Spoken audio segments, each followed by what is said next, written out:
Before we begin tonight's slow journey through history, take a moment to share in the comments what time it is, where you're listening from, and where in the world you are.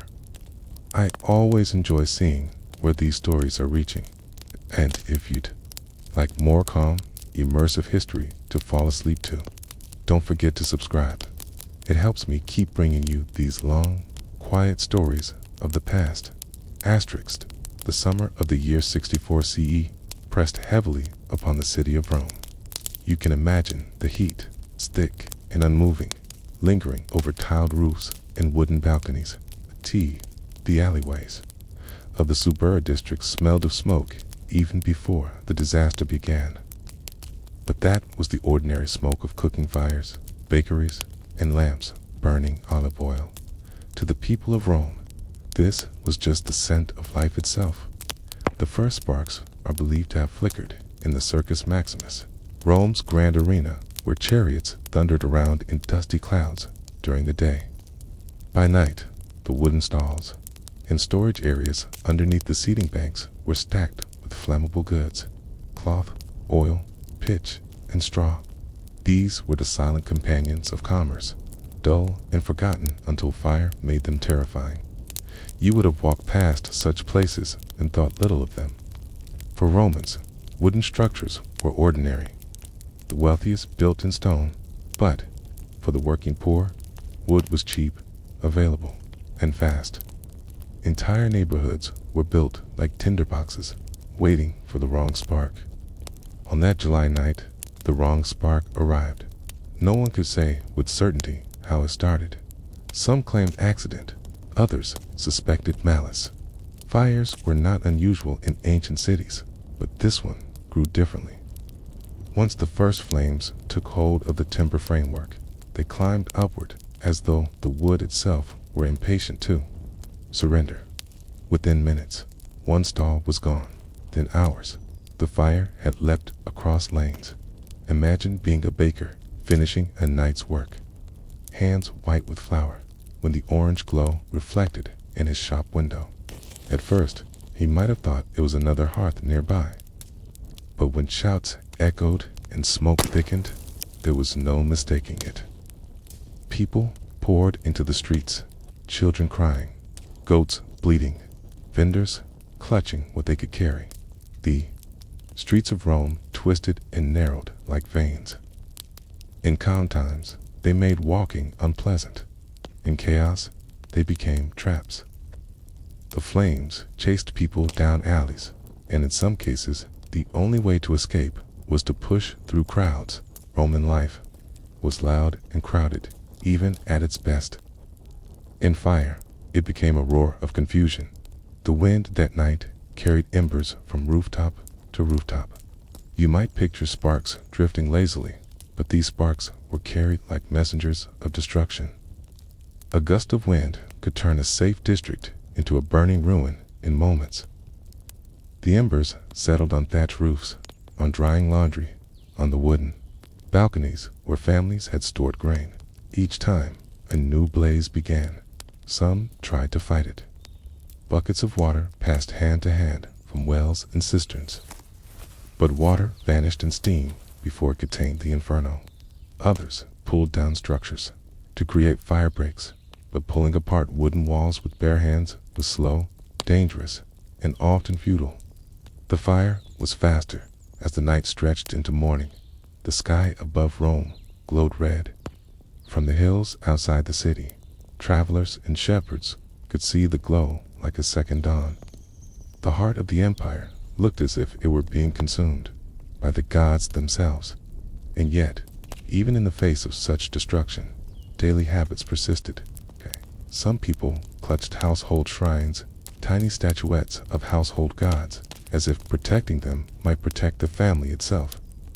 Others carried their tools, hammers, scales, or knives, believing that as long as they had their trade, they could survive. Rome was built on ordinary labors, and even in fire, its habits refused to die quickly, but still the flames spread. The city was not built to resist such disaster. Stone temples stood here and there, yes, but most blocks were wooden, plastered, and painted. And while those paintings once shone with color, they blistered and peeled under heat. The sight must have been surreal. Gods and heroes painted on walls, their faces melting away while the fire swallowed the buildings beneath them by morning. 6 of Rome's 14 districts were already burning. Entire streets had vanished, replaced by blackened rubble. The smell of resin, smoke, and burning linen clung to every breath. The once proud noise of the capital, the chatter of merchants, the clatter of carts, the laughter of taverns was replaced with the sound of collapsing beams and the endless crackle of fire. And yet, questions already lingered in the smoke. Who had started it? Was it mere chance? A cooking accident? Or something more sinister? Could the city itself have invited its own destruction through carelessness? Or was there, as some would later whisper, a deliberate hand guiding the flames? Answers, like the embers, floated uncertain in the air. Asterisk, when the sun rose over Rome on that July morning. The day should have begun with the usual rhythms: merchants setting up stalls, bakers selling fresh loaves, children carrying water jars. But instead of market chatter, the air was filled with smoke. Instead of the smell of bread, the city reeked of resin, charred timber, and burning fabrics. The flames, which had started in the Circus Maximus, had already jumped to neighboring districts. What had been an entertainment ground now became a cradle of destruction, feeding the blaze with its wooden structures and storage rooms crammed with oil, cloth, and pitch. The fire seemed to have a will of its own. You might imagine being among the ordinary Romans that morning. Perhaps a craftsman with a workshop near the forum, woken by the shouts of neighbors. He would rush outside, trying to decide whether to save his tools or his family's bedding. The decision had to be made in moments. In many cases, people dropped everything but the bare essentials and fled. The streets narrowed and twisted, sometimes ending in dead ends, and the crowd pressed forward.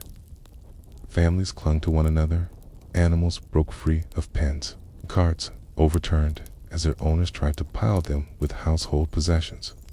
The fire moved faster than carts could be loaded, faster than people could think. The air itself became part of the danger. Thick smoke blinded people, choking them as they ran. The wooden upper floors of Insulae Rome's apartment blocks collapsed without warning, sending showers of sparks and beams into the lanes below. What had been a familiar street yesterday was now unrecognizable, a labyrinth of fire and ruin. The fire was not uniform. It did not march in a neat line. Instead, it leaped unpredictably. One street might be engulfed, while another, just steps away, remained untouched till the wind shifted. For the terrified citizens, there was no pattern, no safety, no certainty.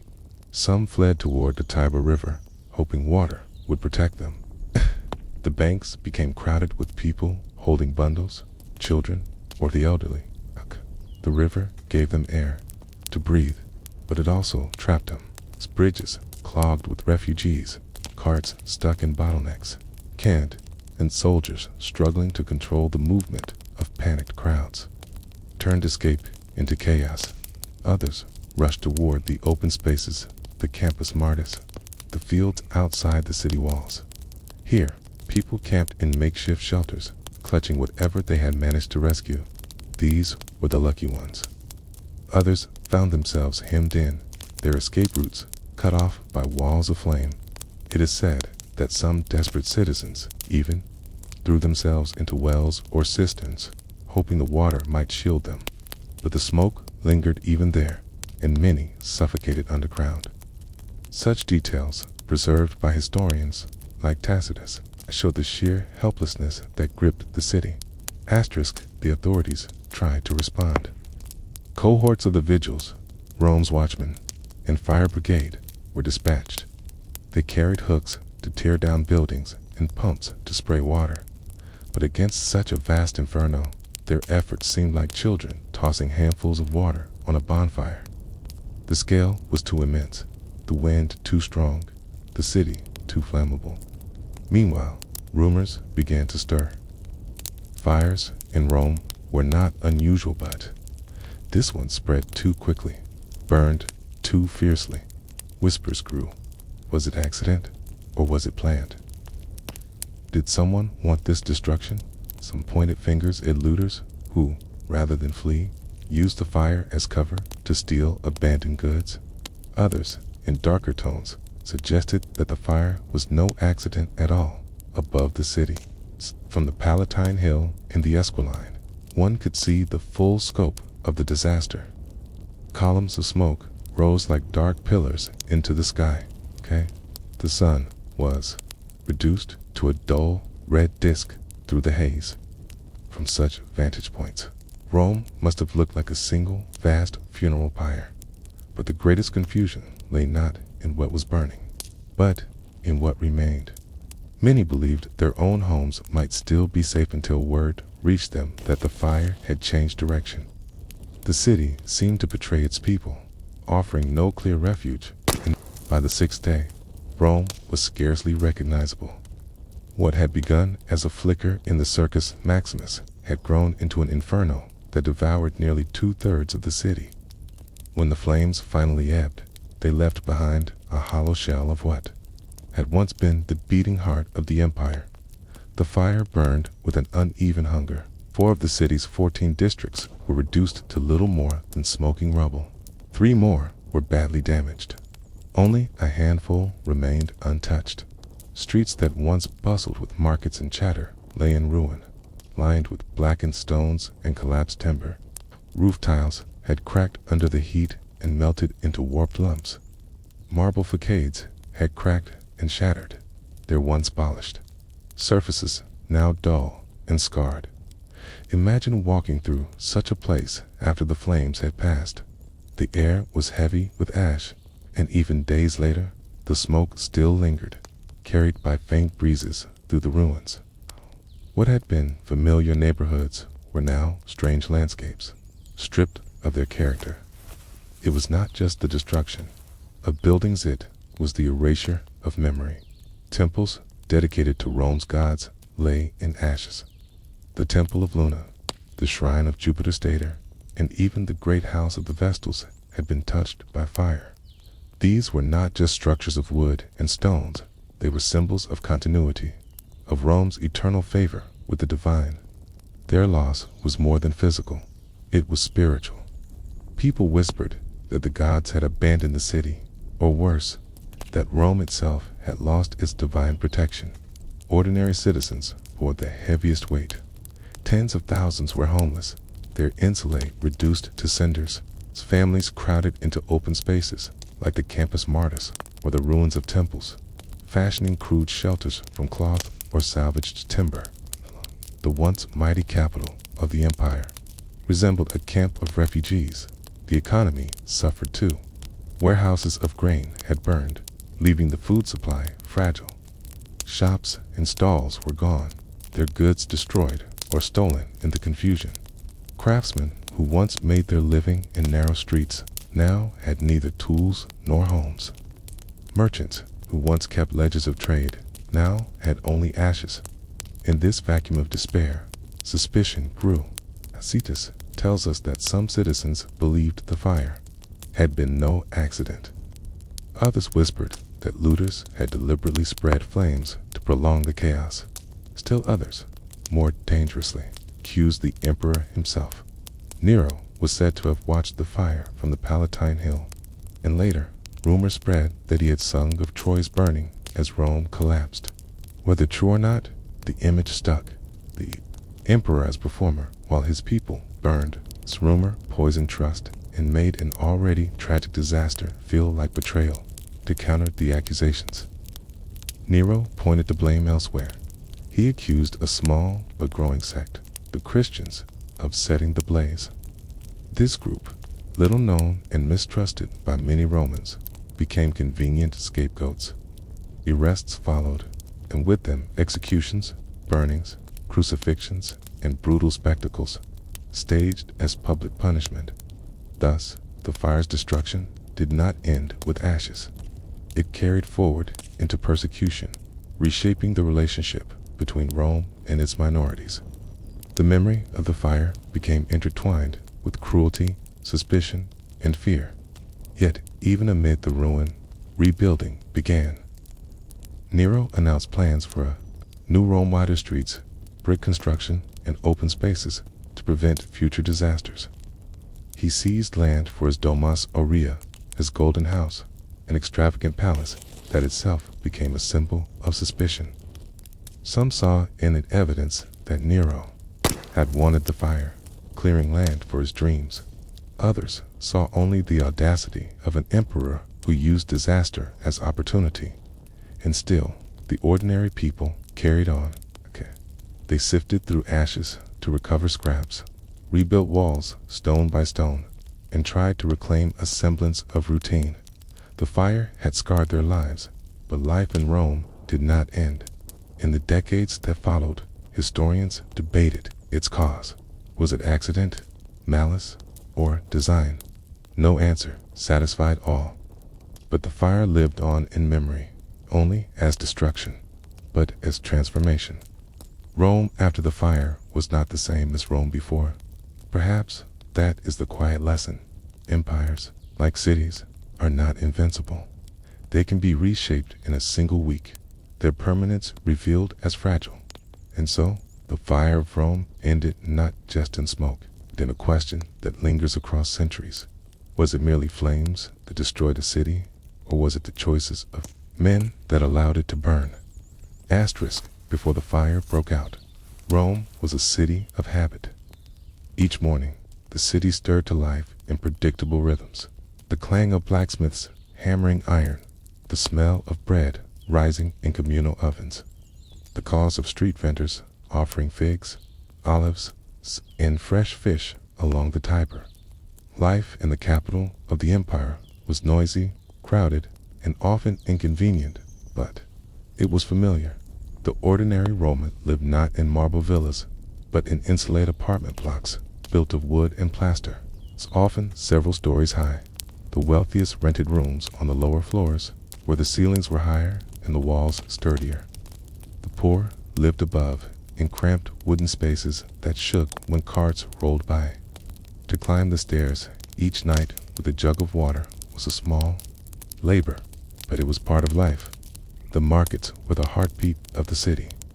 In the Forum and the Subura, stalls leaned against one another in rows, offering everything from linen to salted fish. The air smelled of garum, Rome's famous fermented fish sauce, which clung to amphorae stacked in the sun. For most citizens, survival depended on these daily exchanges, buying bread, selling a handful of olives, hiring labor for a day's work. Children were part of this rhythm too. Some attended ludus schools, chanting their lessons in cramped rooms. Others worked alongside their families, carrying jars of water, sweeping shop floors, or tending goats. Their laughter echoed in alleys until evening, when oil lamps flickered to life. And then there was the religion of daily life. Every Roman household had a shrine, even the poorest corner, with small figurines of the Lares and Penates, the household gods. At dawn and dusk, incense or crumbs of bread were offered. These rituals were ordinary, unremarkable, yet deeply binding. They made the family feel anchored, even in a city of 1 million souls. It is easy to imagine how fragile all this was. One knock at the door, one shout in the street, one sudden plume of smoke, and the routine shattered. On the night the fire began, some citizens had already retired. They lay on straw mats in upper rooms, the heat of the summer pressing against their skin, the air heavy with the scent of oil lamps. Others were still awake, merchants counting coins by lamplight, bakers stoking ovens for the morning's bread, guards patrolling the gates. Each was absorbed in his or her task, unaware that their world was about to break open. When the flames rose, the city's daily life turned instantly alien. A vendor who once arranged figs carefully in a basket now found himself clutching that same basket while running through choking smoke. A family that had finished prayers to their household gods now carried those small figurines as if they were lifelines. A child who had practiced reciting lessons in the morning now wept as smoke closed around him. The interruption was total. It revealed something about routine, how deeply it tied people to a sense of stability. The very smallness of daily life, the bread, the prayers, the water jars, was what people tried to save. Some succeeded. Others lost everything before they even had time to gather their thoughts. But in the first hours of that disaster, what was most striking was not only the fire's destruction, but the way it tore apart the fabric of predictability. What had been ordinary became unthinkable, and so the question lingers. As the embers drift over the city, how do ordinary lives, lived in repetition and routine, withstand the sudden break of catastrophe? Asterisk, when the fire spread beyond the Circus Maximus, it moved faster than most people could think. In the suburba, where narrow alleys wound between crowded insulae, tired households found themselves on the streets within minutes. The hurriedness of their escape was written in the objects they carried. Some clutched cooking pots, others a single jug of oil, a few dragged bedding or tools. You might imagine a shoemaker who worked long hours each day, hands calloused from cutting and stitching leather. When the alarm spread through the district, his first instinct was not to save coins or contracts, but it's not everyone made the same choice.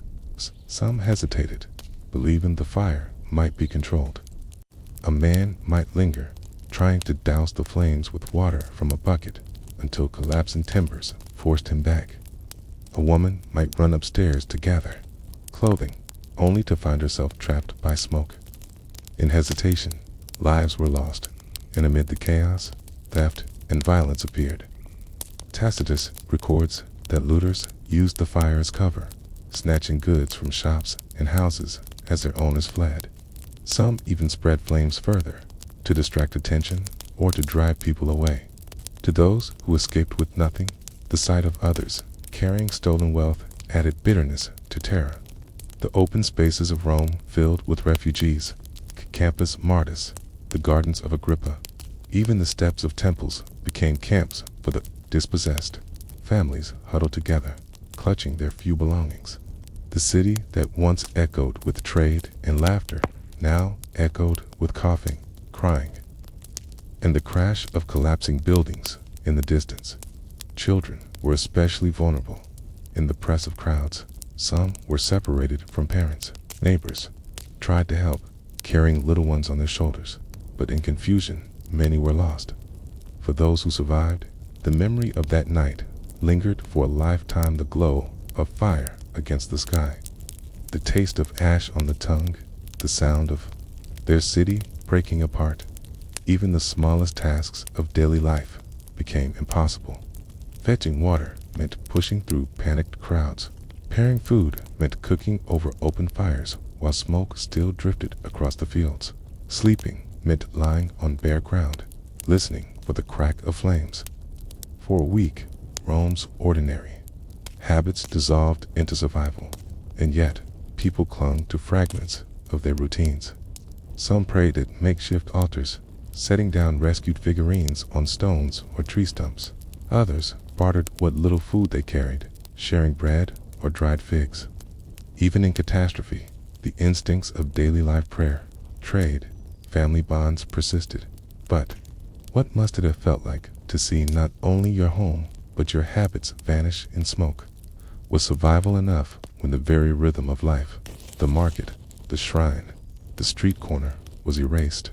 Asterisk, when the flames finally died, Rome was no longer the Rome its citizens had known. The city's shape itself had changed. Whole neighborhoods were gone, leaving only blackened stones, ash-filled wells, and piles of twisted beams. What survived looked unfamiliar, as if a stranger city had risen from the ruins of one's own. For the ordinary Roman, the fire's end did not bring peace, brought new burdens. Those who had fled returned to the places where their homes once stood, stepping cautiously over rubble to see what, if anything, remained. Many found nothing but ash. Walls that had once carried family memories were reduced to fragments, familiar. Rooms erased without trace. The routines that once anchored life, waking in the same bed, fetching water from the same corner, offering prayers at the same household shrine, were gone. People began to pick through ruins, searching for whatever could be salvaged. A bronze cooking pot, blackened but intact, became a treasure. A handful of coins found in the debris could mean the difference between hunger and survival. Sometimes, even half-burned beams were carried off to be reshaped into temporary shelters. Temporary became the new reality. Families built crude huts of cloth, branches, and whatever timbers they could recover. Open fields and temple porticos became neighborhoods of the dispossessed. Markets, once orderly rows of stalls, were replaced with scattered traders spreading their goods on blankets. The fire had not only destroyed buildings, but scattered the very patterns of daily life. And yet, slowly, Rome's routines began to reassert themselves. Bakers borrowed ovens in surviving districts so that bread again appeared in markets. Merchants began bartering what goods they had, even if amphorae were chipped or fabrics singed. Water carriers established new routes, weaving through ruins to reach camps of survivors. These were small, dull details, but they mattered. Each was a thread tying the city back together. Religious life, too, found ways to continue. With temples ruined, people set up altars among the ashes, offering incense to blackened stones where gods had once been honored. Some believed these acts were even more necessary now, for if the gods had allowed such destruction, surely they needed appeasement. But the fire also left wounds that could not be mended. Many families were displaced permanently, their land seized for rebuilding projects. Some of the poor never returned to their old districts, instead drifting into the margins of Rome. The city was rebuilt with new layouts, wider streets, and stricter regulations, but for those who had lost everything, the new Rome was not their Rome. Tacitus tells us that, in the aftermath, some citizens murmured that the fire had revealed the fragility of their lives. What they had believed to be permanent home, trade, shrine, family hearth was as fragile as straw in the wind. Others, more practical, simply resumed their routines with whatever tools they had left. Survival meant adaptation, not reflection. And yet, even in silence, a question remained. Could Rome's greatness really protect its people if one fire could undo their lives so completely? The fire of 64 CE was more than a disaster of flames. It was a disaster of interruption. It tore apart daily life and showed how fragile, ordinary routines could be. And though rebuilding followed, the memory of that break remained, a scar carried by all who lived through it. Rome liked to present itself as a city of marble. Emperors boasted of grand temples with gleaming facades, basilicas lined with stone columns, and triumphal arches that caught the sunlight. To foreign visitors, these monuments gave the impression of permanence, of unshakable grandeur. But behind the facades, the truth was less glorious. Much of Rome, perhaps most of it, was built of wood. The insulae, those towering apartment blocks where the majority of citizens lived, were wooden at their core. Their beams, staircases, floors, and balconies were all timber. They rose 4, 5, even 6 stories high, leaning against each other like tired giants. Fires smoldered constantly inside them, lamps fueled by olive oil, braziers burning charcoal, ovens stoked with wood. To live in Rome was to live surrounded by flame. Street shops added to the danger. Merchants built stalls from planks, draped them with cloth, and stocked them with goods that burned readily: linen, straw baskets, amphorae sealed with pitch. Many were built illegally, jutting into narrow alleys, making streets tighter and airflow worse. At night, Torches lit the lanes, their sparks falling on awnings and laundry lines. It was not ignorance. Romans knew the risks. Fires broke out often, though most were contained before they grew catastrophic. Yet timber remained the cheapest, fastest building material. Brick was stronger, but costly. Stone was durable, but laborious to quarry and haul. For the majority, wood was the only choice. The Circus Maximus itself, the place where the Great Fire began, was a vast wooden structure. At its base, beneath the seating banks, stalls stored oils, tar, and straw for the animals and equipment used in races. It was a palace of kindling, hidden beneath the spectacle of sport. To later historians, it seemed almost inevitable that a blaze would one day begin there in such a city. Fire traveled with ease.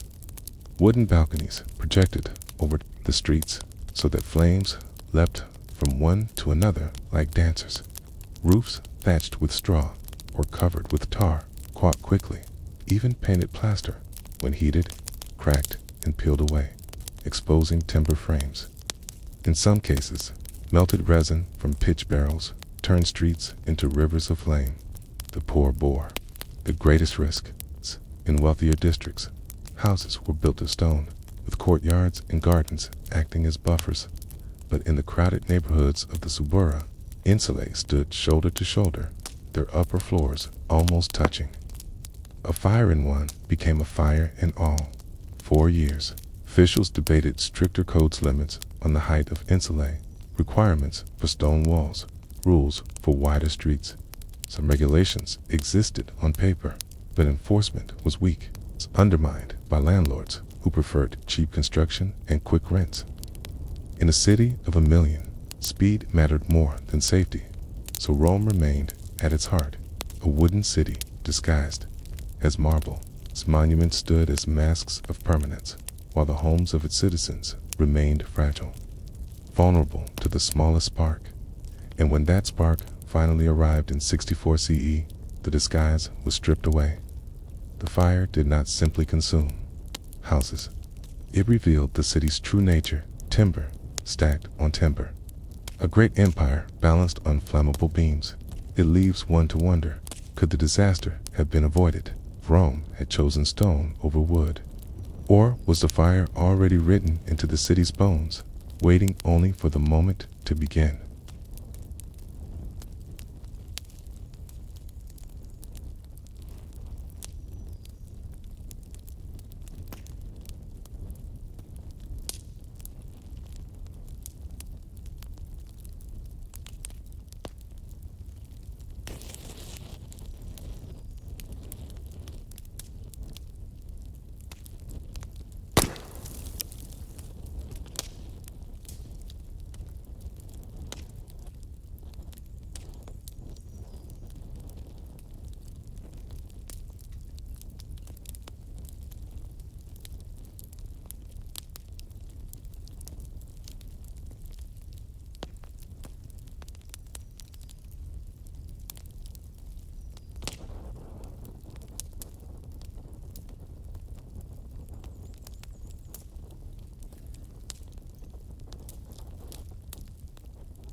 For the majority of Romans, daily life unfolded inside the creak of timber beams.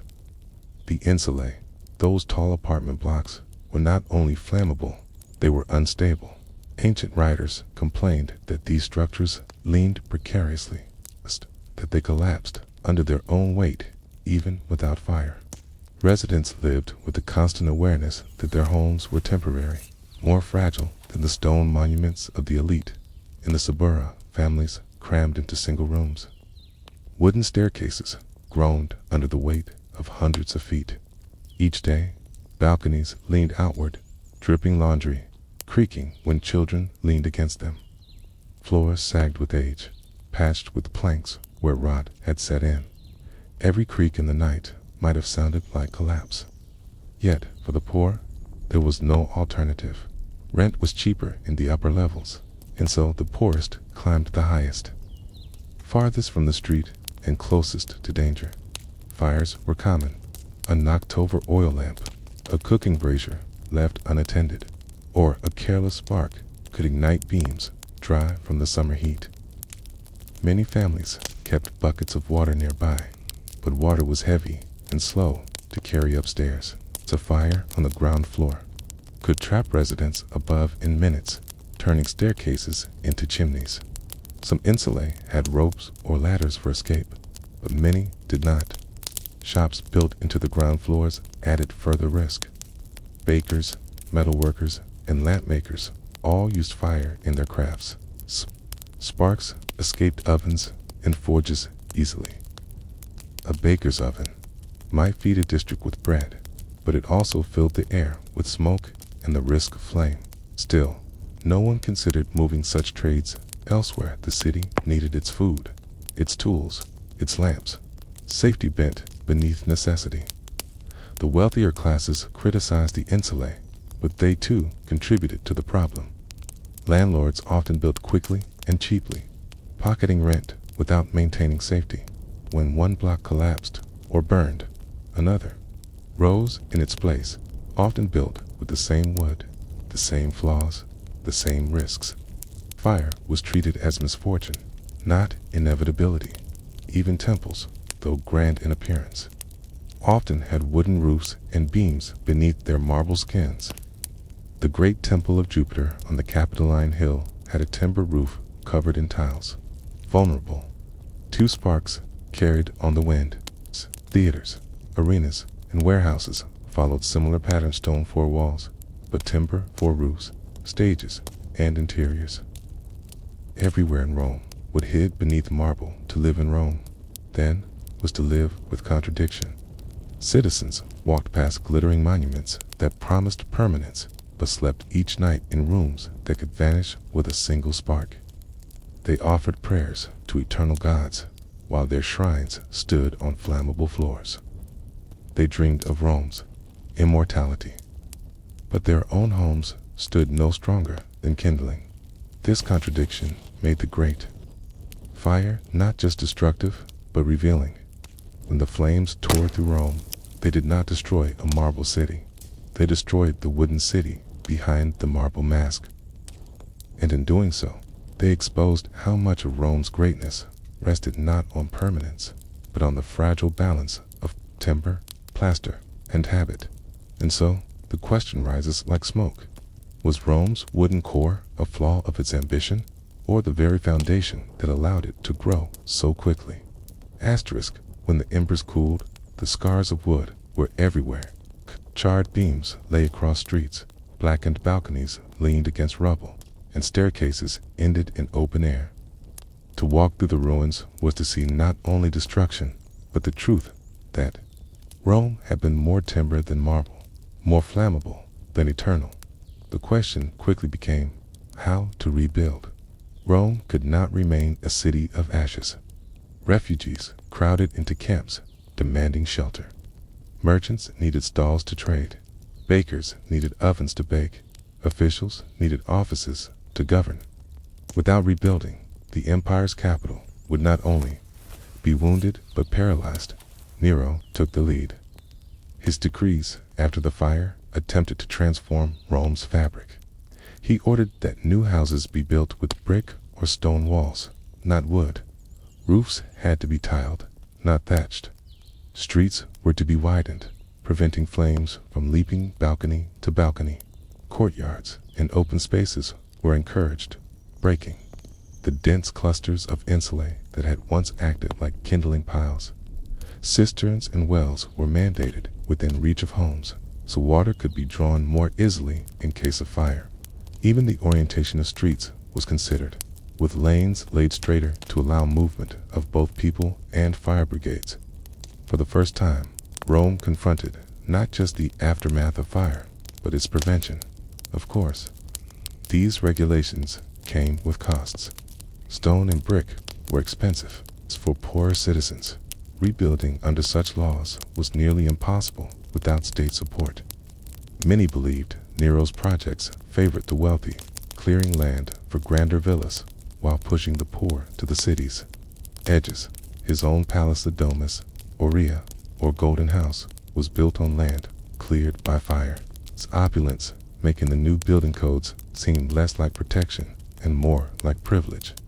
Still, the city did change. Slowly, wood gave way to stone. The new Rome that rose after 64 CE looked different, less tangled, less flammable, and more carefully planned. Fires would still strike, but never again with the same unchecked fury. Yet, the memory of the wooden city lingered. Even decades later, Romans recalled the smell of burning beams, the collapse of insulae, the sight of temples shedding roofs of timber and tile. The fire had burned away not only structures, but illusions. It reminded citizens that beneath Rome's marble face, the empire's capital had always been fragile. Historians would later argue that the Great Fire forced Rome to grow up to trade speed for safety, wood for stone, crowding for space. But at what cost? How many lives and homes had to vanish before permanence was chosen? Perhaps that is the silent legacy of the wooden city, a reminder that behind every monument of empire lies the hidden fragility of ordinary materials, waiting for flame to reveal them. Rome was a city without order. At its heart, it was not the neat grid of a planned colony, but a maze grown over centuries. Conquests brought people, people brought houses, and houses grew into neighborhoods without design. Streets wound where they pleased, turning suddenly, widening and narrowing without warning. To live in Rome was to live inside a labyrinth. The Suburra, one of the most crowded districts, was notorious for its confusion. Alleys barely wide enough for two men to walk side by side, twisted between towering insulae. Balconies leaned over the streets so far that neighbors could shake hands across the gap. Laundry lines and wooden awnings added still more clutter. For sunlight to reach the lower streets was a rarity. For fire to leap across them was easy. The markets added further chaos. Stalls jutted into lanes, blocking paths with tables of pottery, amphorae, or baskets of fruit. Donkeys laden with goods pushed through crowds. Carts squealed on narrow wheels, and vendors shouted to make themselves heard over the din. The air was thick with smells: garum, smoke, bread, sweating. The noise was unending. These were not wide boulevards, but compressed arteries of survival. In calmer times, the narrow streets were merely inconvenient. They slowed traffic, made deliveries harder, and trapped smells. But in fire, they became death traps. When the blaze of 64 CE spread, people fleeing found themselves jammed in alleys with no room to turn carts, no space for crowds to pass. Entire families pressed shoulder to shoulder, trying to push forward while fire closed behind them. The vigils, Rome's fire brigade, found their work nearly impossible here. Their pumps and water carts could not maneuver through the tightest lanes. Even carrying buckets and chains of men was slowed by walls pressing in on both sides. To tear down buildings for fire breaks was dangerous because the collapse often blocked the very streets they needed to keep open. The geography of the city itself seemed to side with the flames. The hills created slopes where sparks rolled downward, carried by drafts. The valleys between them funneled smoke, blinding whole districts at once. From above, the city looked like a tangle of roots, impossible to straighten, impossible to defend, and yet its chaos had once been part of Rome's charm. The winding streets felt alive, each turn revealing a new shop, a new shrine, a new doorway. For citizens, this disorder was familiar. They knew where alleys met, where shortcuts curved, where to pause at a fountain. But in the night of the fire, familiarity betrayed them. Caves they trusted became blocked. Caves, turns they knew led not to safety but to smoke. The narrowness of Rome's streets was more than an inconvenience. It was a hidden danger woven into daily life. And when fire came, that danger became visible. The very shape of the city became its enemy. It leaves a quiet thought. Was the fire's destruction caused by chance? Or was it already contained in the design of the streets themselves, waiting only for a spark to reveal it?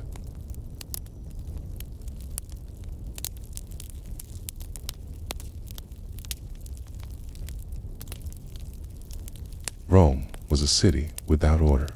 At its heart, it was not the neat grid of a planned colony, but a maze grown over centuries. Conquests brought people, people brought houses, and houses grew into neighborhoods without design. Streets wound where they pleased, turning suddenly, widening and narrowing without warning. To live in Rome was to live inside a labyrinth. The Suburra, one of the most crowded districts, was notorious for its confusion.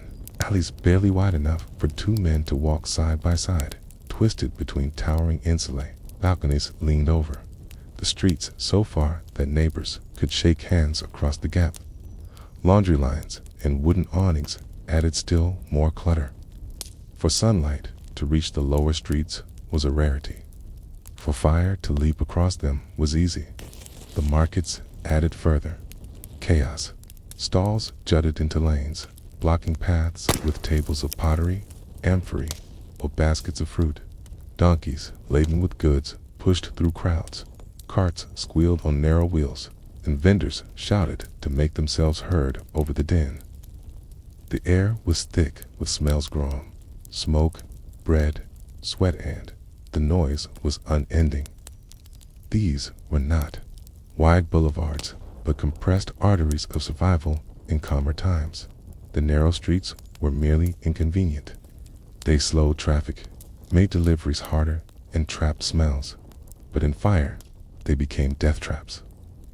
When the blaze of 64 CE spread, people fleeing found themselves jammed in alleys with no room to turn carts, no space for crowds to pass. Entire families pressed shoulder to shoulder, trying to push forward while fire closed behind them. The vigils, Rome's fire brigade, found their work nearly impossible here. Their pumps and water carts could not maneuver through the tightest lanes. Even carrying buckets and chains of men was slowed by walls pressing in on both sides. To tear down buildings for fire breaks was dangerous, because the collapse often blocked the very streets they needed to keep open. The geography of the city itself seemed to side with the flames. The hills created slopes where sparks rolled downward, carried by drafts. The valleys between them funneled smoke, blinding whole districts at once. From above, the city looked like a tangle of roots, impossible to straighten, impossible to defend. And yet, its chaos had once been part of Rome's charm. The winding streets felt alive, each turn revealing a new shop, a new shrine, a new doorway. For citizens, this disorder was familiar. They knew where alleys met, where shortcuts curved, where two paws had a fountain. But in the night of the fire, familiarity betrayed them. Paths they trusted became blocked. Turns they knew led not to safety but to smoke. The narrowness of Rome's streets was more than an inconvenience. It was a hidden danger woven into daily life. And when fire came, that danger became visible. The very shape of the city became its enemy. It leaves a quiet thought. Was the fire's destruction caused by chance?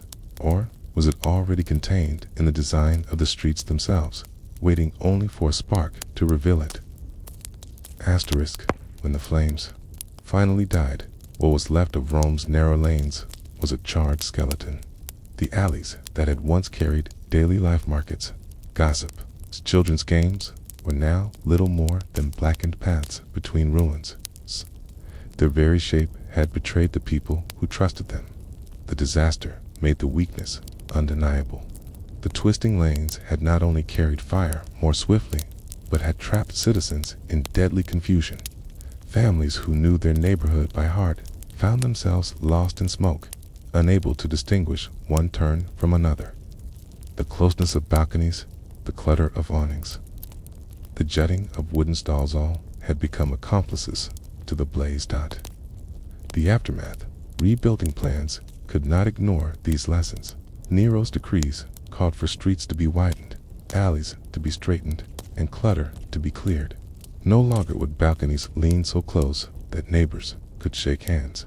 Across the gap, stalls were restricted, their projections into the streets cut back. Fire breaks of open space were added, intended to slow the spread should another fire begin. The new Rome that rose from the ashes looked, in many places, different. Some districts gained wider boulevards where once there had been cramped lanes. Sunlight reached places where, before, streets had been shadowed and airless. The flow of carts and pedestrians grew easier, quaint, in many ways a more rational city, and yet change was uneven. The poorest often returned to the same crowded quarters, rebuilding quickly with whatever materials they could afford. Though rules existed on paper, enforcement faltered where poverty pressed hardest. Some alleys remained narrow, some insulae still leaned.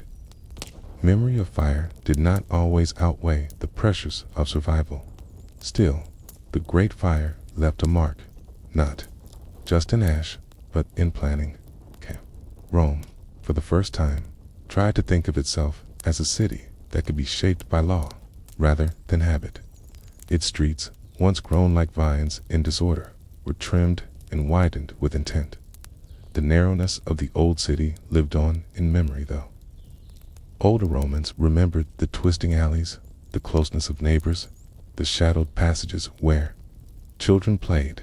To some, the wider boulevards felt less like safety and more like lost the disappearance of the city they had known, placed by something cleaner but less familiar. Perhaps that is the true legacy of the fire, not only the transformation of buildings, but the transformation of space itself. The labyrinth was broken open, and with it, a way of life. And so, the question lingers, when a city is remade after catastrophe, does it truly heal her? Does it become something entirely new, leaving the old city to live only in memory? Asterisk in Rome. Fire was no stranger. Long before the catastrophe of 64 CE, the city had faced countless smaller blazes. Lamps were knocked over, ovens overheated, and sparks leaked from forges. These fires could spread quickly, but most were contained by neighbors and by the city's dedicated force of watchmen. The vigils. The vigils had been created under Augustus more than half a century before Nero's reign, numbering several thousand men, divided into cohorts stationed across the city. They patrolled at night, watching for smoke or suspicious activity. In calmer times, their work was ordinary guarding shops, responding to household accidents, keeping watch on darkened streets. Their tools were simple: buckets, axes, hooks, and small hand pumps. When fire appeared, the first defense was water. Buckets were passed hand to hand, filled from wells or cisterns, splashed on flames or smoldering beams. For larger fires, the vigils carried pumps that could spray water in a steady stream. Though these devices required manpower and were limited in reach, fire was fought close, by men standing at its edge. The second defense was demolition. Using iron hooks, the vigils could pull down wooden walls and roofs, creating gaps to stop the fire's advance. In theory, this method was effective. By sacrificing a row of houses, a whole district might be saved. But in practice, it demanded time, coordination, and a population willing to see their homes destroyed for the sake of others. In the heat of disaster, such cooperation was rare. On the night the Great Fire began, the vigils rushed to the Circus Maximus. They brought their hooks and buckets, their pumps and axes, but the scale of the blaze dwarfed their efforts. The flames leaped too quickly across timber stalls filled with oil and pitch. What might have been contained in one block spread across several before the watchmen could organize. The wind made their work nearly impossible. Sparks, carried by gusts, ignited roofs, streets away, undoing their efforts even as they tore down walls. By the time they created one firebreak, The fire had already leaped ahead, kindling fresh blazes. The pumps hissed and steamed, but their thin streams of water seemed pitiful against walls of flame. Ordinary citizens tried to help, forming chains of men and women with buckets, pulling down beams with ropes, even smothering sparks with cloths. But panic spread faster than courage. Crowds pressed into the streets, clogging the same paths needed by the vigils. Some shouted in confusion, others wailed in despair, and still others. The great fire revealed not only the fragility of Rome's buildings, but also the fragility of its defenses. The vigils and the crowds of citizens who tried to help were quickly overwhelmed, not simply by flames, but by the chaos of the city itself. Tacitus writes that efforts to stop the blaze were often disrupted, not by nature alone, but by men. Some citizens reported seeing individuals spreading flames, throwing torches into houses, or blocking others from extinguishing sparks. Whether these reports were true or born of panic, they deepened suspicion to a family watching their home collapse. The idea that someone had deliberately spread fire was more believable than the thought that the practicity itself had betrayed them. The vigils struggled to organize. In narrow streets, their pumps and water chains broke apart. Crowds surged unpredictably, and officers found it difficult to command order. Some men tried to tear down buildings with hooks, but homeowners resisted, clinging to their possessions, even as walls smoldered. To lose one's house to fire was cruel. To see it torn down by neighbors or officials felt like robbery. Rumors swirled that looters mingled among the firefighters, pretending to help while carrying off goods. Others claimed men deliberately kindled fresh fires to distract the vigils, making theft easier. The smoke made it difficult to see who was truly helping and who was exploiting the chaos. In that confusion, trust evaporated. The fire's unpredictability made every decision fraught. One district might appear safe, the flames seemingly contend only for sparks carried by wind to ignite roofs a street away. Firefighters abandoned one effort to rush to another, often too late. The city's sheer size made coordination nearly impossible in wealthier districts. Some citizens tried to use influence to direct aid. Patrons called upon clients to form chains, to guard villas, to tear down neighbors' walls to protect their own. This uneven distribution of effort left poor areas neglected, where the flames raged unchecked. Even the work of the vigils seemed to mirror Rome's social order. Those with power received more help. Those without were left to fend for themselves. The scale of the blaze also exhausted the defenders. Men carried buckets until their arms ached, tore at beams until their hands blistered, dragged carts of water until oxen collapsed. Against a fire that burned for 6 days, human endurance was spent within hours. Still, they returned, day after day, driven not only by duty but by desperation to preserve what little could be saved. And yet, in the haze of smoke, one question haunted every effort: were the flames truly stronger than Rome? Or was Rome itself, its streets, its wooden walls, its disordered planning an accomplice to destruction? Asterisk, when the fire at last burned itself out, the vigils were left not as victors but as survivors. They had fought for days with buckets, hooks, and pumps. And though they had saved some corners of the city, the disaster revealed how limited their tools and methods truly were against the force of nature. Rome's defenses had been little more than gestures. In the aftermath, rebuilding could not ignore the failure. Nero's decrees made firefighting part of architecture itself. Houses were to be built with brick and stone, their roofs tiled instead of thatched. Walls were to be higher and sturdier, and streets widened so that men with water and hooks could actually move through them.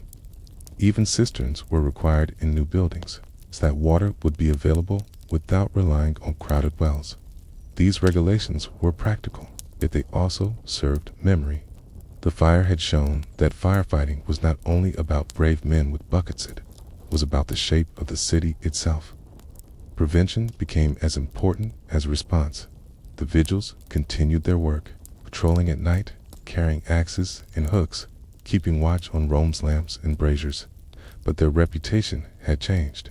Some saw them as heroes who risked their lives, others as failures who had allowed the city to burn. The truth was more complex. They had done what they could, but the city had been built against them. Ordinary citizens, too, carried lessons. Families kept water jars closer, stored fewer goods in attics, and watched their lamps with sharper caution. Shopkeepers set their stalls farther from torches, and landlords, pressed by law, invested more in stone. It was not perfection, but it was change, and still, memory lingered. The image of men passing buckets in endless chains of hooks, tearing down walls in futility, of pumps hissing steam against roaring flames, lived on in Rome's collective imagination. It was a reminder that even the capital of the world could be humbled by fire, and that survival depended not only on courage, but on foresight. The Great Fire forced Rome to recognize that firefighting was not merely reaction, but preparation. The tools had been too small, the streets too narrow, the city too flammable. After 64 CE, firefighting became part of city planning itself. And yet, the question remained, had Rome truly learned its lesson, or was the Great Fire only the first of many warnings that would echo across its long history? Asterisk, when the fire spread beyond the Circus Maximus, Rome itself seemed to empty into the fields. The city's narrow streets and burning districts forced families outward, seeking air, space, and safety. The Campus Martis, once a place for exercise and military drill, became a vast camp for the dispossessed. The gardens of Agrippa, usually reserved for leisure, turned into fields of tents and shelters. Even temple porticos filled with families huddling beneath their columns. The refugees of Rome carried with them fragments of their lives. A few possessions stuffed into baskets, clay lamps tucked into cloaks, tools wrapped in cloth. Others held infants. Fathers carried tools or jars of water. Children clutched scraps of food. What could be carried on the back or in the arms was saved. Everything else was surrendered to the flames. The open spaces were crowded quickly. Fields meant for festivals and parades, filled with makeshift shelters of cloth, wood, and straw. Smoke drifted across them from the burning districts, so that even in supposed safety, the air tasted of ash. People coughed, eyes stung, throats burned. Yet here, at least, the flames could not reach. The refugees did not arrive in silence. The fields echoed with cries, arguments, and prayers. Families searched desperately for missing children, calling their names in the haze. Neighbors accused each other of looting, of fleeing too quickly, of abandoning those left behind. The fire itself was merciless, but the fear and confusion among survivors added another layer of suffering. Food and water became immediate needs. Wells within the city were often contaminated with ash, their ropes burned or their buckets lost. Refugees relied on carriers who hauled water from the Tiber, filling jars and skins, selling or sharing as they could. Bread and grain, once plentiful in the markets, were scarce now. Some had carried loaves in their flight, others begged for crumbs. Hunger soon joined fear as a constant companion. The wealthier found temporary shelter in villas outside the city walls, but the poor remained in open camps. Slaves often fared worst of all, separated from households, abandoned or left to find their own way. For them, freedom from masters did not mean safety. It meant exposure, hunger, and vulnerability. Religion shaped the camps too. People set up makeshift shrines, placing rescued figurines of household gods on stones or broken tiles. They lit small fires, not for cooking, but for offerings, asking the gods to preserve what little remained. Even in exile, ritual persisted, binding refugees together in shared gestures of hope. The sight of Rome's people gathered in fields, palaus, and desperate was a vision of empire turned inside out. The capital of the world, the seat of emperors and senators, was reduced to a camp of wanderers. No different from villages scattered by invasion, it leaves us with a haunting question. In those fields, as smoke drifted over the refugees, did Rome look less like a city and more like a battlefield? Its people no longer citizens, but survivors. Asterisk, in the days after the flames subsided, Rome did not return to order. The fire had scattered thousands into the fields, and what remained of the city could not hold them. Camps sprang up wherever there was space. The Campus Martis, the gardens, the porticos of temples.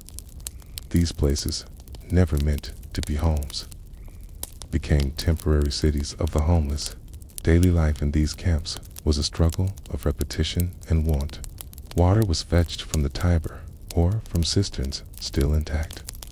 Long lines of jars and skins marked the mornings as women and children waited their turn. Bread, when available, was distributed in pieces, often shared between several mouths. Men searched the ruins for food, tools, or scraps of wood to burn. Night, smoke still drifted from the city, settling over the camps like a second blanket. Asterisk.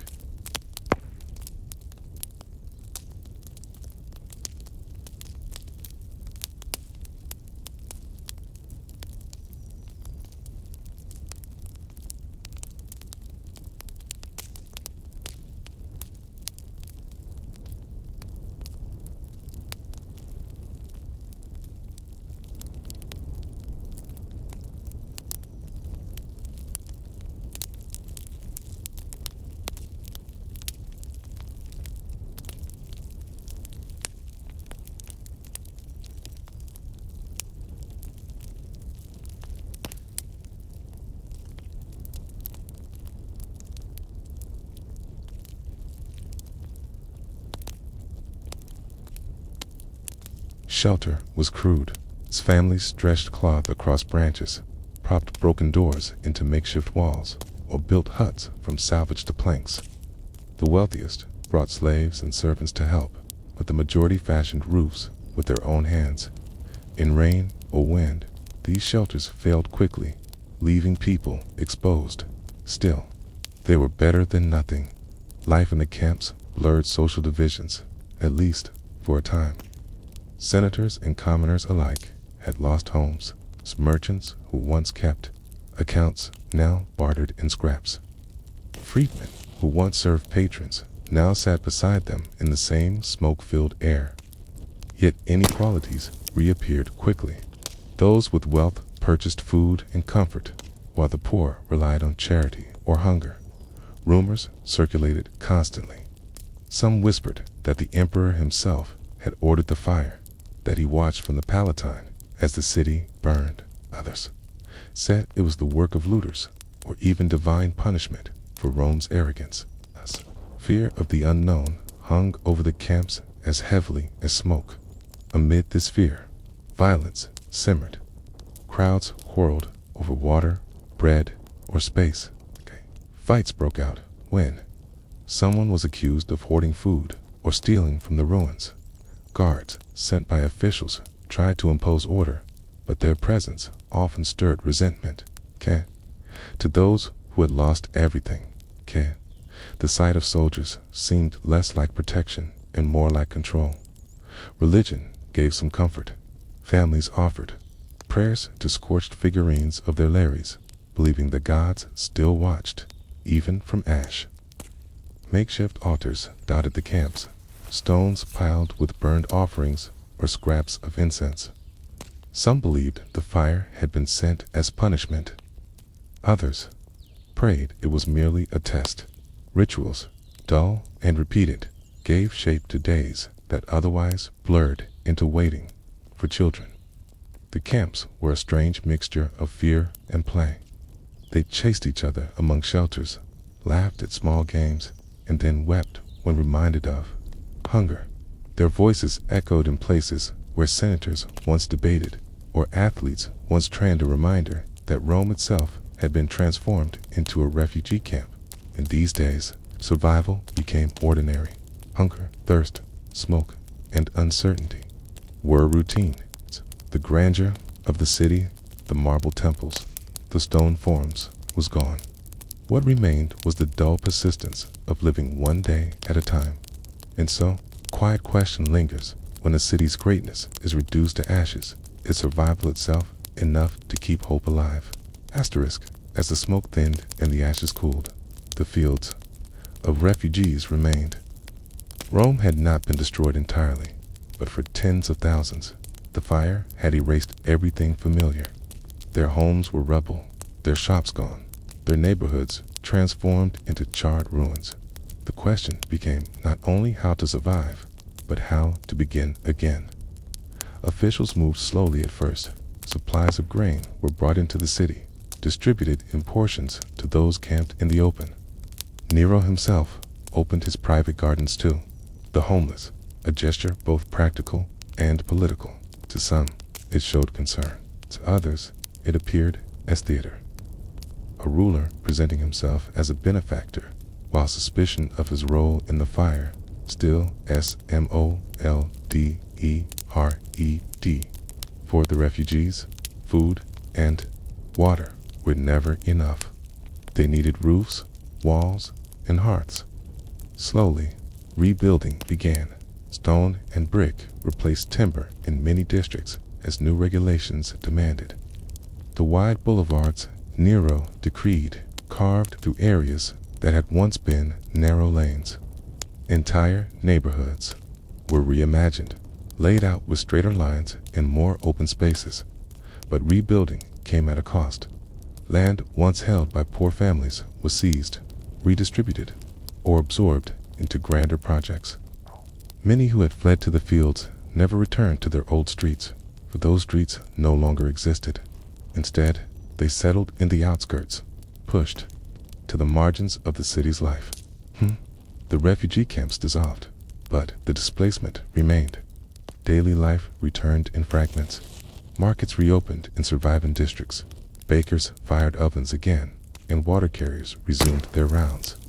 Children went back to lessons, and shopkeepers set out wares on rebuilt stalls.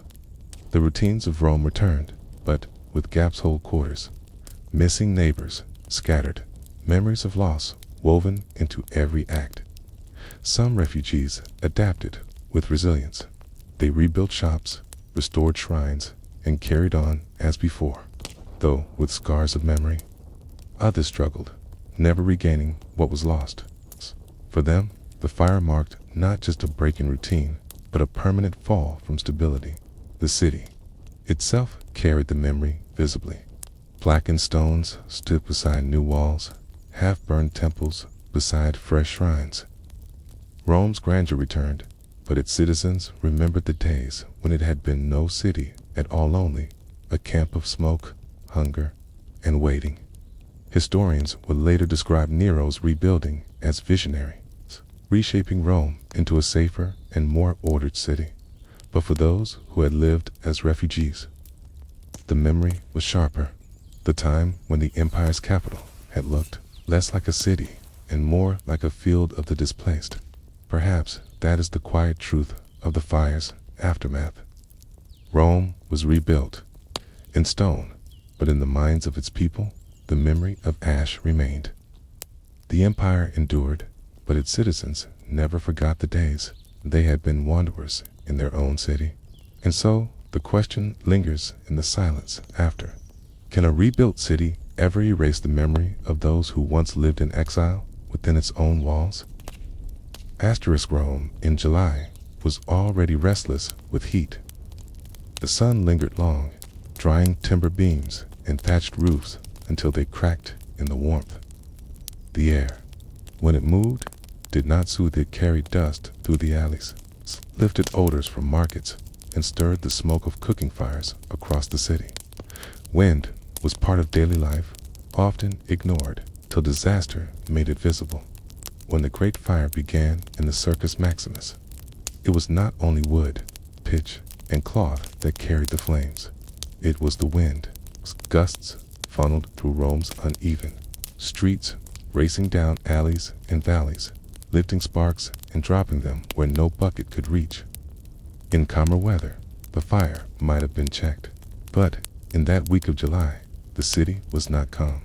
The geography of Rome made wind both friend and enemy. The city lay on 7 hills, with valleys pressed between them. Currents swirled unpredictably through this terrain. What seemed like safety on one street could turn into danger in minutes.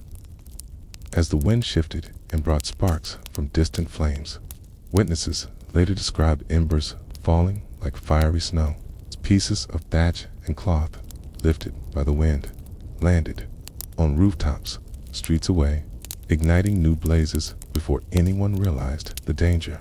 A fire that should have been contained to 1 district spread to 6 within a single night. The wind carried destruction faster than men could run. For those fleeing, the wind was another enemy. It drove smoke into their faces, choking breath and stinging eyes. Narrow alleys became tunnels of hot air, forcing people to stumble blindly forward. The sound of the fire roared louder when gusts pushed flames into sudden fury, making it seem as though the city itself was growling in anger. The vigils struggled against it. Their water chains were useless when sparks traveled beyond their reach. They tore down houses to make fire breaks, only to watch flames leap across the gaps. Wind turned their work into futility, undoing hours of effort in moments. And yet, the same wind that spread destruction also carried warnings. From the hills outside the city, travelers saw smoke and embers long before they reached Rome. Shepherds on the Campania looked back to see the sky glowing red, carried outward by the wind. To them, the city must have seemed not aflame, but transformed into a great burning beacon. For 6 days, the wind rarely rested. At times, it slowed, giving hope that the fire was easing. But then, with sudden gusts, it rose again, driving flames into new districts. Rome, so proud of its walls and legions, found itself defenseless against something invisible, something that could not be commanded or fought. It leaves us with a quiet thought. Was it the fire that destroyed Rome? Or was it the wind that carried the fire, turning disaster into catastrophe? Asterisk, the fire that began in the Circus Maximus might have ended there had the air been still. But the wind turned an accident into a disaster, guiding the flames like an unseen hand.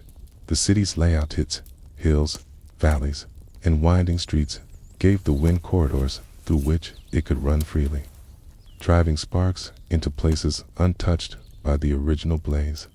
From the Circus Maximus, the first gusts carried embers upward, toward the Palatine and Cillian hills.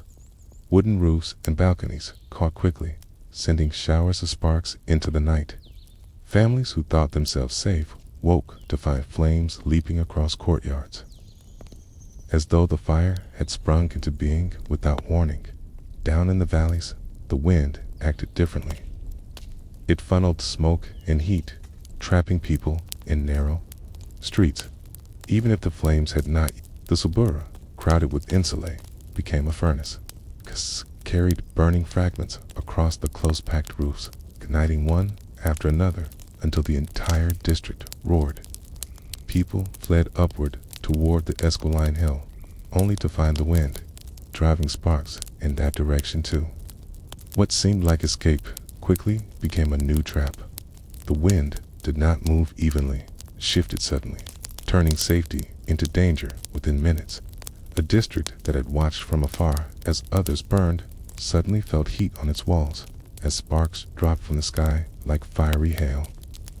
Families who had paused to rest or gather belongings were caught off guard, driven once more into the streets. The vigils worked desperately to anticipate the fire's path, but the wind betrayed their efforts. They tore down walls to make fire breaks, only to watch the flames leap over the gaps. They poured water into alleys, only to see sparks carried far beyond their reach. Each shift of the air erased hours of labor. For those who watched from the hills outside the city, the roll of the wind was unmistakable. Columns of smoke bent and twisted, changing direction like rivers changing course. The fire did not spread in a single front, but in scattered outbreaks, each one lit by the wind's invisible breath. And so the fire became not one blaze, but many. 6 of Rome's 14 districts were engulfed before the first day was done, not because of negligence alone, but because the wind refused to let the city rest in the end. The people of Rome were not only fleeing flames, they were fleeing air itself. What could not be seen or touched became the greatest enemy of all, an element that carried ruin as easily as it once carried the scents of bread, oil, and incense through the city's streets. It leaves us to wonder, did the fire belong to the city, or did the city merely provide fuel for destruction carried by the wind? Asterisk. When the flames at last died, leaving only smoldering ruins, Rome's survivors tried to make sense of what had happened. They spoke of sparks, of collapsed beams, of looters, and rumors of arson.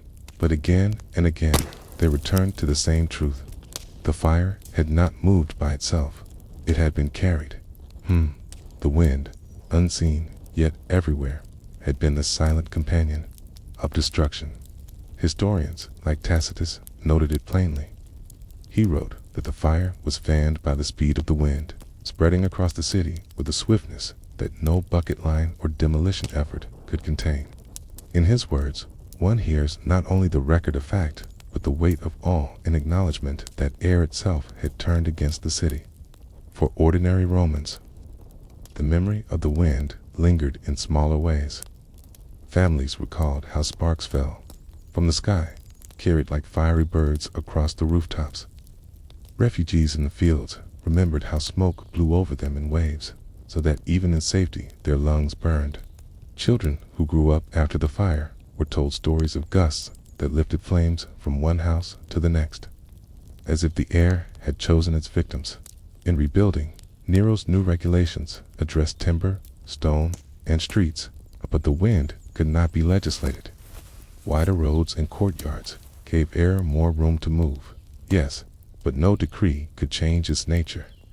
Citizens learned instead to respect it, to fear how quickly it could undo human order.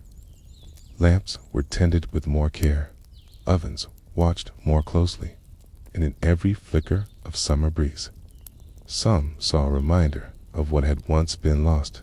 The wind's roll gave the disaster a character beyond human blame.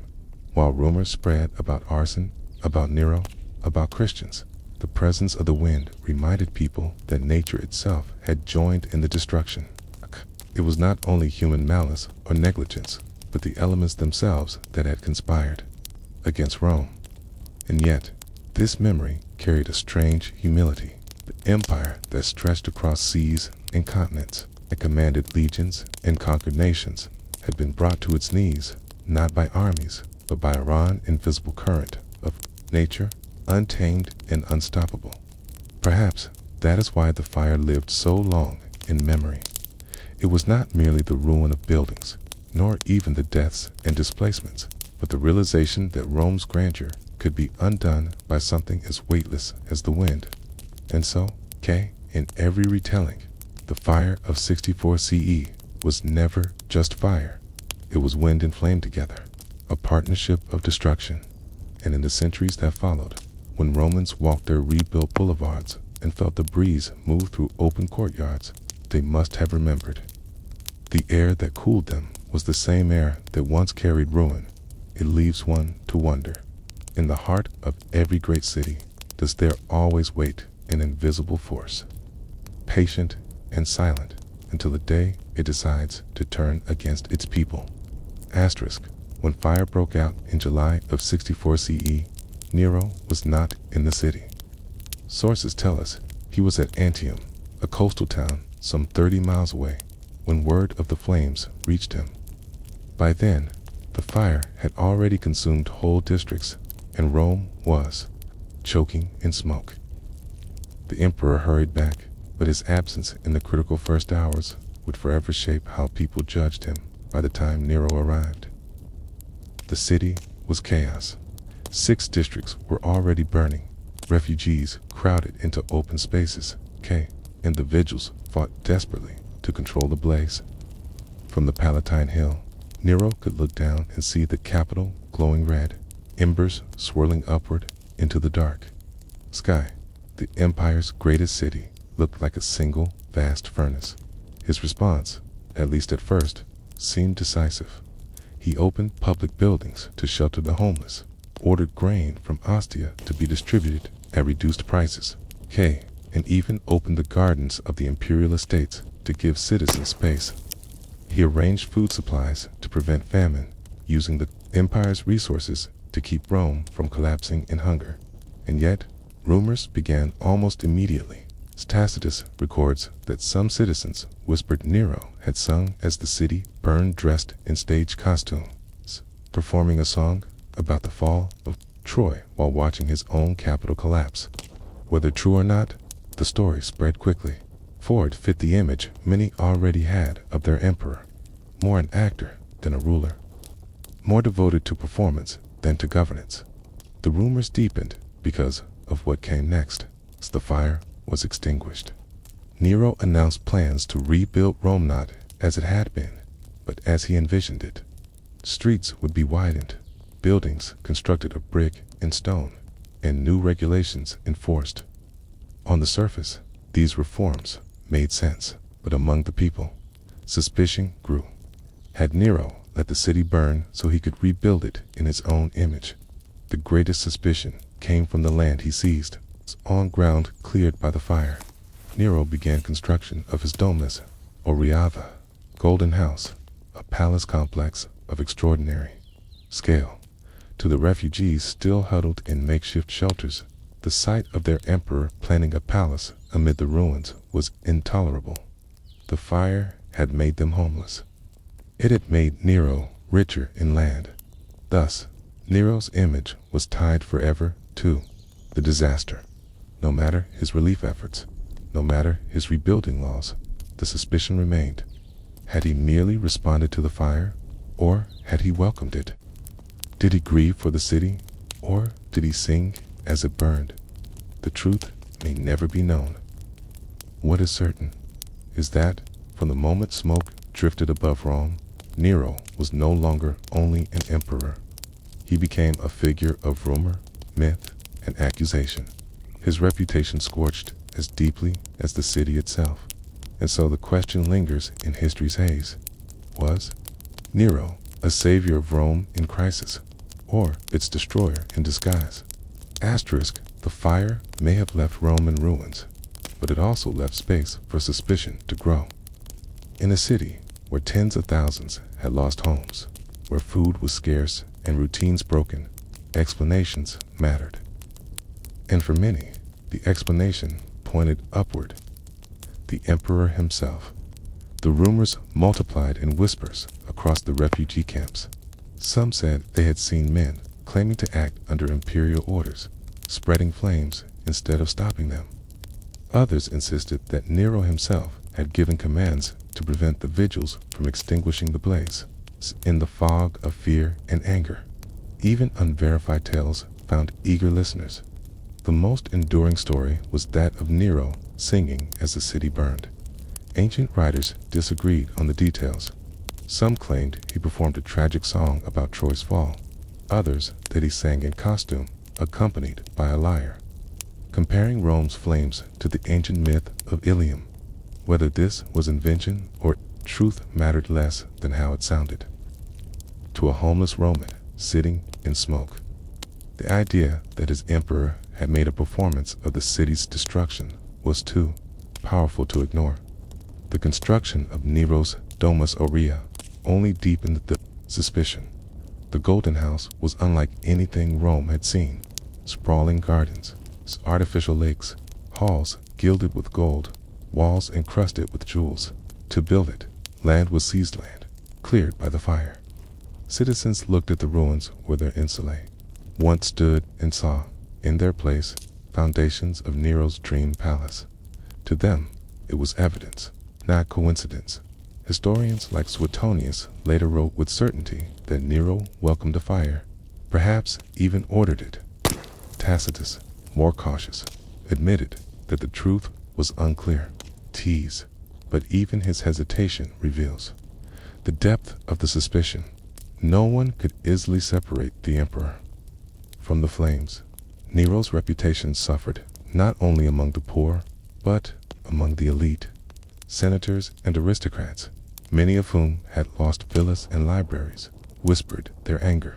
To them, Nero's rebuilding projects looked less like reform and more like indulgence.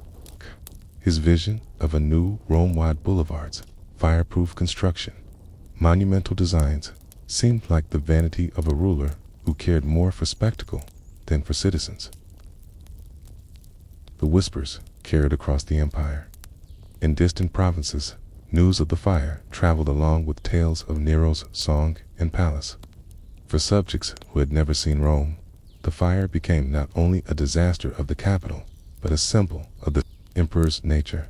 And so, out of ashes, a second fire spread, one of rumor, resentment, and distrust. Rome had burned, but Nero's reputation was now burning too. Carried like embers on the wind of gossip, it leaves a question that history still cannot answer with certainty. Was Nero guilty of setting the fire? Or guilty only of seeming to benefit from it? Asterisk, when the smoke cleared and rebuilding began, Nero attempted to present himself as Rome's protector.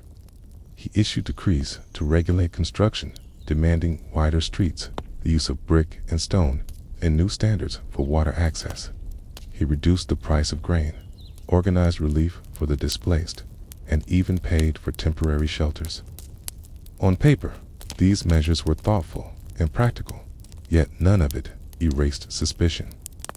For many Romans, the very scale of Nero's rebuilding proved his guilt. The new city that emerged looked less like recovery and more like a ruler's dreamscape. The centerpiece was his domus aureata, golden house, sprawling across land cleared by the fire. It contained gardens, artificial lakes, and a hall so vast that Suetonius claimed its ceiling revolved to mimic the heavens. Where ordinary citizens had lost homes, Nero raised a palace of wonder. The resentment was not only material, but symbolic. Rome had prided itself on shared public spaces, the forum, the temples, the streets, alive with markets. Nero's golden house seemed to replace those with an emperor's private fantasy. Too many. It was as if the fire had not destroyed Rome for its people, but had cleared it for its ruler. Worse still was how Nero handled the search for blame. To deflect suspicion, he accused the Christians, a small but growing religious group, viewed with mistrust by many Romans.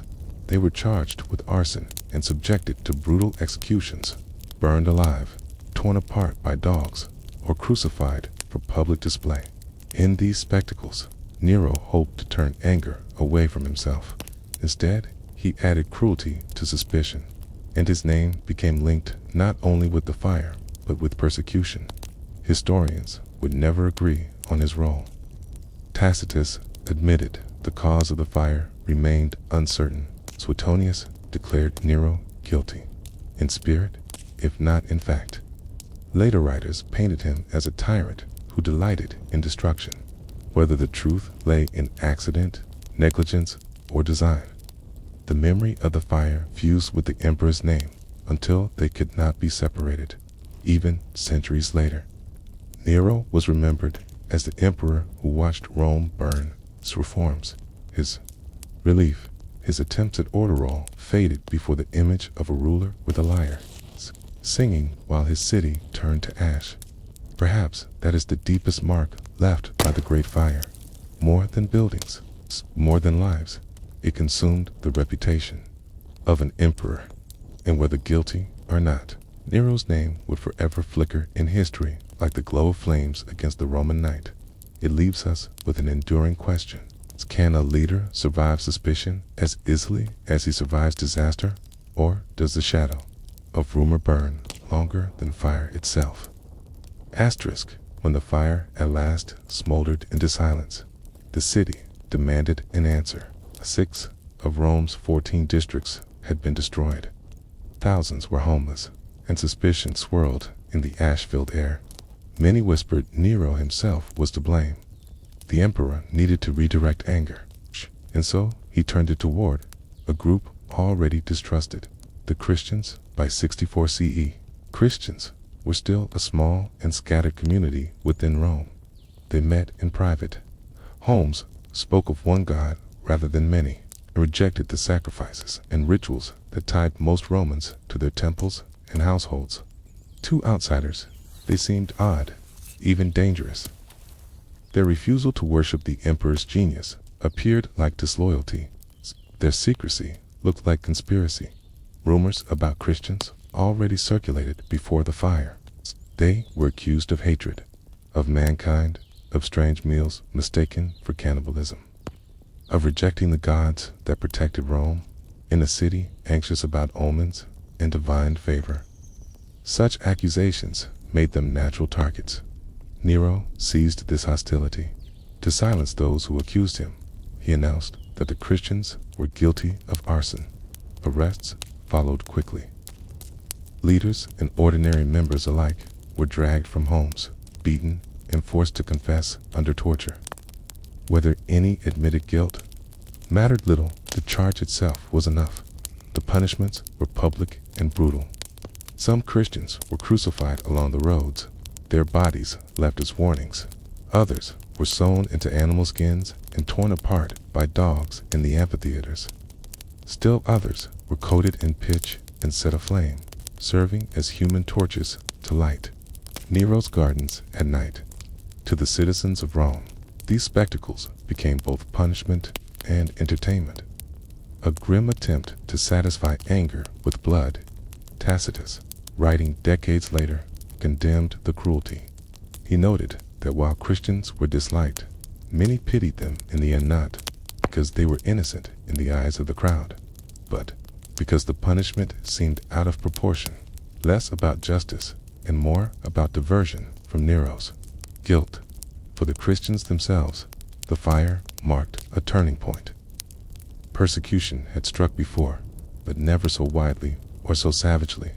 The memory of Rome's burning became tied to martyrdom, to suffering endured in the face of accusation. And so, in the ashes of the city, a small sect became a visible target of empire.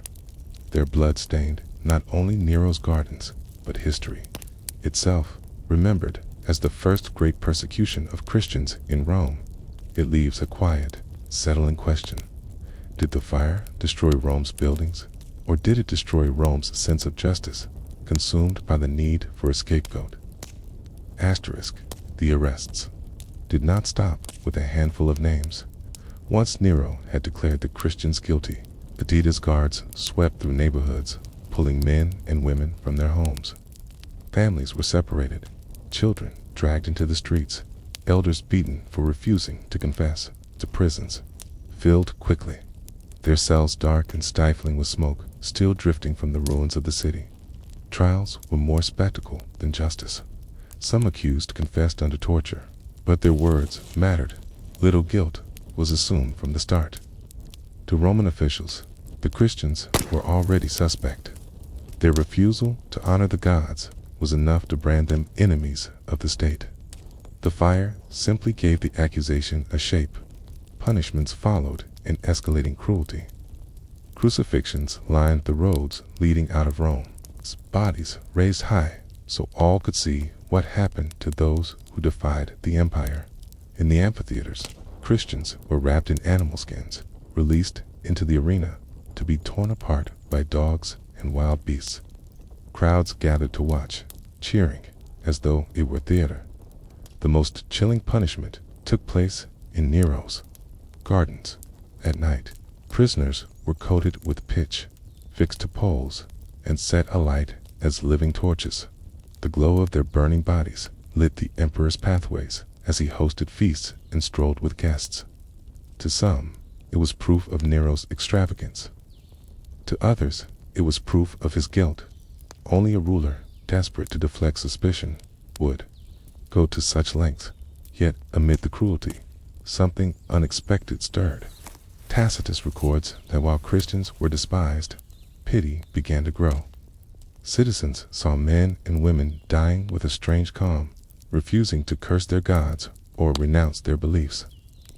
The punishments, meant to erase suspicion of Nero, instead sparked sympathy. People began to say that Christians were not being punished for fire, but for their faith, for the Christian community. The persecution became memory and identity. Stories of those who endured spread quietly among believers, forming the beginnings of what would later be called martyrdom. Suffering became not only endurance, but proof of faith.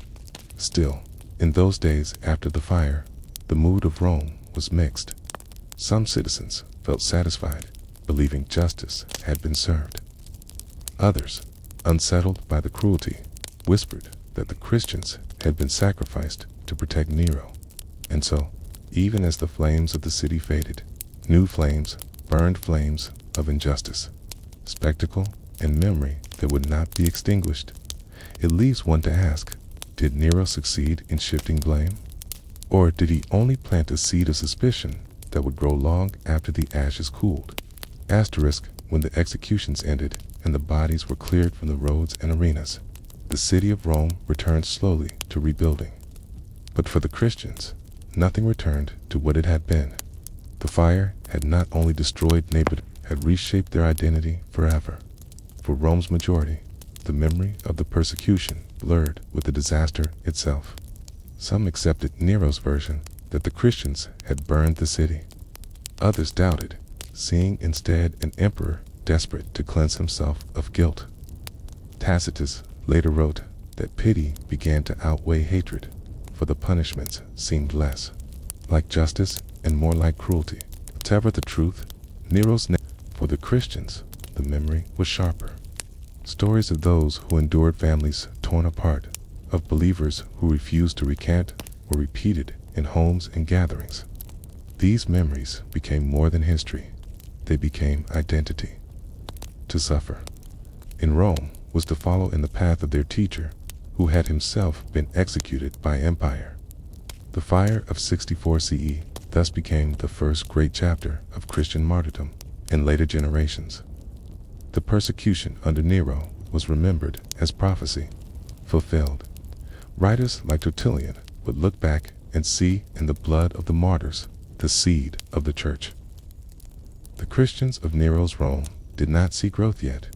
They saw only grief. But in time, their suffering became a cornerstone of faith, a reminder that endurance in the face of cruelty was itself victory. For Nero, the opposite was true. His attempts to deflect blame only deepened suspicion. His golden house gleamed while thousands lived in ruins. His gardens, lit by human flames, became symbols, not of power, but of barbarity. In the long memory of history, Nero was never cleared of the fire's suspicion. He was remembered not as the emperor who rebuilt, but as the emperor who burned both city and people. Thus, two legacies were born from the same ash. For Rome, the fire was disaster. For Christians, it was persecution. For Nero, it was infamy. And so the question lingers, did the fire truly end when the last embers cooled? Or did it live on, burning quietly in memory, rumor, and faith, shaping the centuries to come? Rome was not only a city of homes and markets. It was a city of temples. Every district held shrines, every hill crowned with sanctuaries. The gods were thought to dwell among the people, their presence marked by marble thickets, painted statues, and altars thick with the scent of incense. To a Roman, the survival of the city was bound to the survival of these sacred places. When the fire swept through 6 of Rome's districts, it did not spare the gods. Temples that had stood for centuries were reduced to rubble and ash. The temple of Luna on the Aventine Hill, the shrine of Jupiter Stator. Even the great house of the Vestal Virgins all were touched by flame.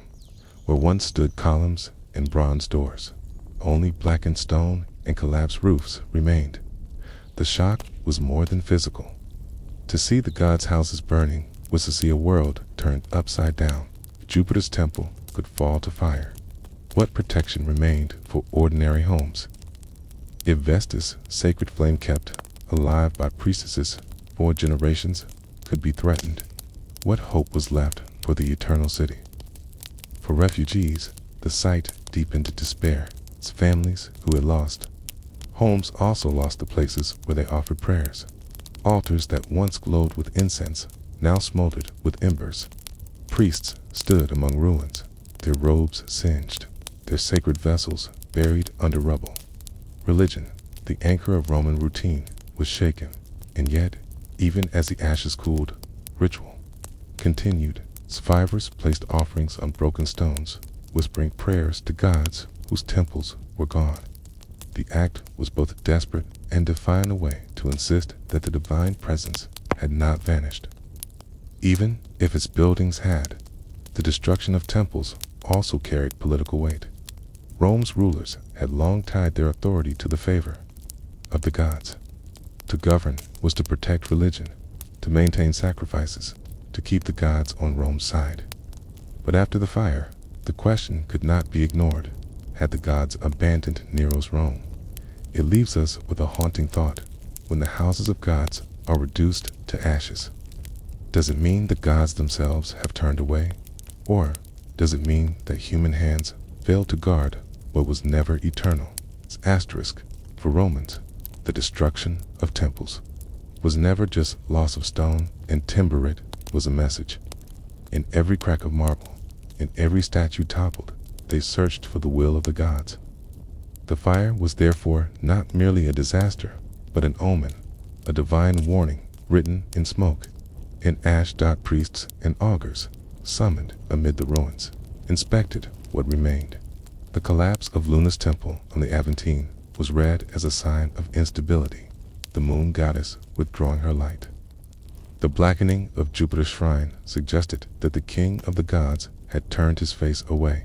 Even the house of the Vestals, with its sacred flame endangered, carried a meaning too dire to ignore. The eternal fire of Rome itself had nearly gone out to calm divine anger. Rituals multiplied. The priests offered sacrifices of cattle and sheep, sprinkling wine and tea. Incense on makeshift altars raised in the ashes of their temples.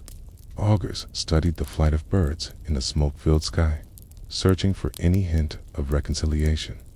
Sibylline books and chant collections of prophecy were consulted, as they often were in moments of crisis. Their verses were vague, but they reminded Rome that the gods demanded atonement, not neglect. Public ceremonies filled the city. Refugees and senators alike gathered where temples had once stood, chanting prayers and hymns in hope that the divine would hear. Processions wound through the streets, carrying statues that had survived, now blackened by soot, but still venerated as sacred. Even broken fragments were treated with reverence, wrapped in cloth, and stored until a new temple could house them. Ordinary citizens joined in quieter ways. Families set up household altars beside their shelters in the fields, offering bread and wine to the Lares and Penates. In the absence of great temples, the city's religion shrank to its smallest scale, but it did not vanish. To light incense on a broken stone was to insist that Rome's bond with the divine was not broken. Still, whispers persisted. Was the fire itself the judgment of the gods? Had Rome grown too arrogant, too indulgent, too careless in its rituals? Did Nero's reign invite divine wrath? These questions echoed in the silence of ruined sanctuaries. The empire, proud of its eternal favor, now doubted whether the gods still walked with them. And so, Rome turned to ritual, not only as comfort, but as necessity. For in the minds of its people, to rebuild the temples was not just to honor the gods, was to rebuild the city's very right to exist. It leaves us with an open question. When sacred places burn, can offerings and prayers truly restore divine favor? Or does the silence of ruined temples speak louder than sacrifice?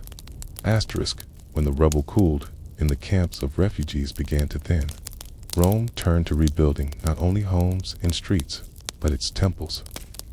For Romans, a city without sanctuaries was a city without protection.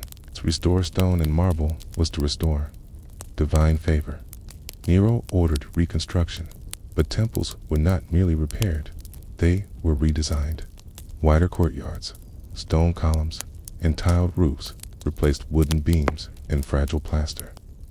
Just as houses were to be rebuilt with fireproofing in mind, so too were the sanctuaries.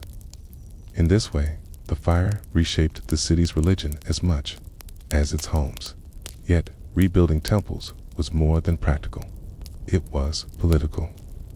Each new sanctuary carried the name of the emperor who sponsored it. Inscriptions carved in marble proclaimed Nero as a restorer of the gods' houses. To some, this appeared as devotion. To others, it was arrogance the same. Emperor, accused of neglecting the flames now, claimed credit for restoring the gods. The people's relationship with religion also shifted. For months, they had prayed at makeshift altars, lighting incense on rubble, offering bread to soot blackened statues. That memory lingered even as new temples rose. Faith had survived outside walls of marble. Ritual had continued without gilded roofs. The fire had taught Romans that religion lived not only in monuments, but in the persistence of daily offerings. Still, once rebuilt, the temples regained their place as the city's heart. Festivals resumed. Sacrifices once again filled the air. With smoke and priests in fresh robes led ceremonies before crowds. Outwardly, the bond between Rome and its gods seemed restored. But beneath the chants, some doubt remained. Citizens remembered that the gods' houses had burned once and might burn again. The ruins of certain temples were never fully erased. Blackened stones were left visible, reminders of destruction. To later generations, they stood as both scars and warnings that even sacred places could fall, and that divine favor was not guaranteed in politics. The rebuilding strengthened Nero's claim as protector of the city, but only for a time. The same temples that carried his name also carried whispers of suspicion that their reconstruction was possible only because he had allowed their destruction. The fire's shadow clung to him, no matter how many sanctuaries rose in his honor. And so, Rome's temples became more than places of worship. They became monuments of memory, symbols of loss, of survival, of suspicion. To stand in them was to feel both pride and unease, faith and doubt. Perhaps that is their truest legacy. The reminder that stone may rise again, but the silence of gods in the moment of fire could never be forgotten. Asterisk.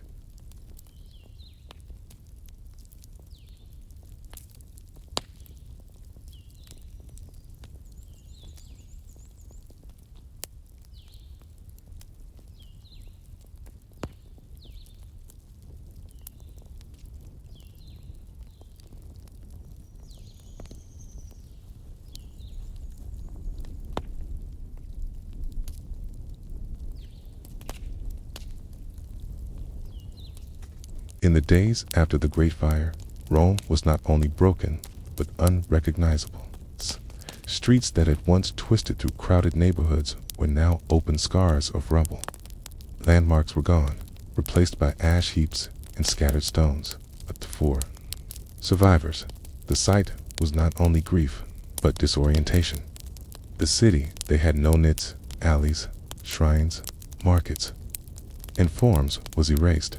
Yet out of this devastation came a new opportunity. Nero, eager to reshape both the city and his reputation, declared that Rome would not simply be rebuilt as it had been. It would be remade. His vision, announced through decrees, carried both practicality and grandeur. The first concern was safety. Houses were to be constructed with stone or brick, their roofs tiled, their walls thickened. The timber frames that had fueled the fire were to be avoided. Streets were to be widened, no longer narrow lanes, but straighter, broader roads where fire could not leap so easily from roof to roof. Courtyards and open spaces were mandated, acting as fire breaks and giving light where once there had been only shadow. Nero also insisted that buildings be constructed with uniform height, reducing the leaning insulae that had once teetered above alleys. Wells and cisterns were to be more widely available so that water could be drawn quickly should fire strike again. These were not just laws, but lessons written in stone, carved from the memory of disaster. But Nero's rebuilding was more than practical. It was ambitious. He saw in the ruins a chance to create a city that reflected imperial grandeur. Boulevards would be lined with colonnades, temples rebuilt with more marble than before. Public spaces arranged with symmetry and scale. Where once Rome had grown chaotically, a new order would impose itself to some citizens. This vision sounded like hope. A safer, brighter, grander Rome promised relief after weeks of smoke and hunger. But to others, suspicion remained. The fire, they whispered, had cleared land too perfectly for Nero's dreams. His decrees, while practical, also served his desire for spectacle. In every broad street, they saw less safety and more vanity. Still, the work began. Laborers cleared rubble. Stone was hauled from quarries, timber from forests, and craftsmen rebuilt not only homes, but monuments. Rome hummed again with noise, this time not of trade, but of reconstruction. The empire's capital, wounded but living, began to rise anew. It leaves us with the question whispered by those who walked through. The ashes. Was this truly Rome reborn, or a city remade in the image of one man's ambition? Asterisk, rebuilding a city of 1,000,000 souls was not swift. After the ashes cooled, the sound of hammers and chisels soon replaced the crackle of flames. Work crews spread across Rome, clearing collapsed walls, hauling away beams, leveling ground for new construction. Dust rose daily, mingling with the smoke that still lingered in the air. The city did not rest. It groaned under the labor of its own rebirth. The scale of material needed was staggering. Brick kilns worked without pause, sending smoke into the sky. Quarries yielded stone by the ton, dragged along roads by oxen and carts. Timber was cut from distant forests, transported by river and road. Amphorae of lime, clay, and plaster arrived in endless streams. Rome's arteries, once clogged with refugees, now filled with caravans of construction. Costs mounted quickly. Nero drew from imperial treasuries, seizing wealth from temples, estates, and even provinces. Taxes increased, and wealthy families were pressured to contribute. Some gave willingly, eager to restore the capital. Others grumbled that their losses in the fire were now doubled by the demands of the emperor. For the poor, rebuilding meant not cost, but labor. Many found themselves drafted into work gangs, carrying stone, clearing debris, or mixing mortar for little more than rations. The process was uneven. Central districts saw progress first, where imperial eyes and funds concentrated. Wide boulevards began to take shape, lined with scaffolds. Temples rose again, their columns gleaming with fresh stone. But in poorer districts, rebuilding lagged. Families constructed huts of wood and cloth long after Nero's decrees demanded brick and tile. The law was clear, but hunger and poverty built faster than regulation. Daily life in the half-rebuilt city was difficult. Markets were fragmented, scattered among cleared lots. Water was scarce in neighborhoods where cisterns had collapsed. Noise filled the air hammers, saws, the clatter of carts. For many, survival meant adapting to a city that felt more like a construction site than a home. Yet, amid hardship, there was also resilience. Bakers reopened ovens, smiths forged tools, merchants sold grain. Children played in piles of rubble, turning ruins into their playground. Priests resumed rituals, offering incense at new altars, even if scaffolding rose around them. Step by step, Rome's routines re-emerged, carried not by decree, but by persistence. Still, suspicion did not vanish. Each column that rose in Nero's new style reminded citizens of the fire's origins. Was this rebuilding truly for Rome, or for Nero's vision? Every grand facade, every widened street, seemed to whisper of his hand. It leaves us with a quiet reflection. When a city is rebuilt after disaster, do its people truly reclaim it, or did they live instead in the shadow of the ruler who reshaped it? Asterisk.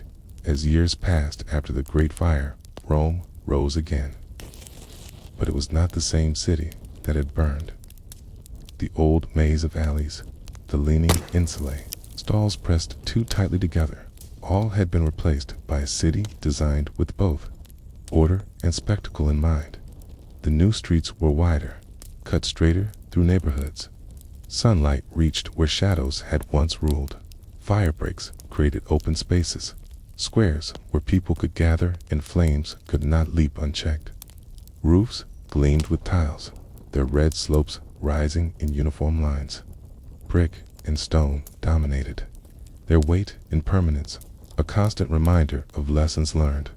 Temples were rebuilt in grandeur. Marble columns replaced wooden beams, and gilded statues once again stood in courtyards. Altars smoked with sacrifice, though for many citizens, the memory of their ruin lingered beneath the incense. Each festival carried both celebration and memory, a reminder that the gods' houses had once fallen. The insulae, too, changed. New laws limited their height, demanding sturdier construction. Landlords complained of the cost, but tenants slept with slightly more security. Still, poverty pressed hard. The poor rebuilt quickly and cheaply where they could, often bending laws when the specters turned their eyes away. Safety came more easily to the wealthy, as it always had. Public spaces expanded. Colonnades lined new boulevards, giving shelter from rain and sun. Fountains and cisterns appeared more frequently, ensuring water was close at hand. These changes, practical and protective, also gave the city a new rhythm. People walked in wider lanes, gathered in broader markets, and lived in a Rome that felt, for the first time, intentionally designed. But there was another side. The centerpiece of this rebuilt Rome was Nero's own vision, the Domus Aurea Canis.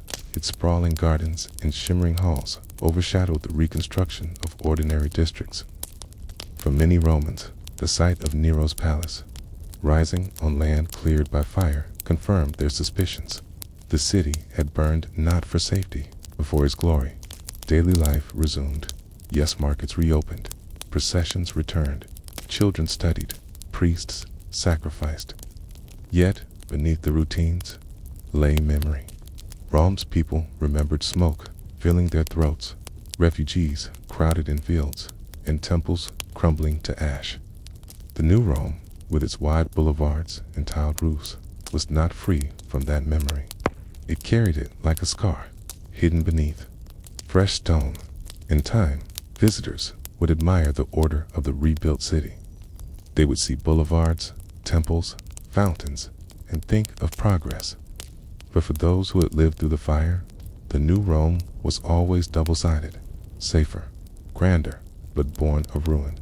And so the question remained, lingering in the streets themselves.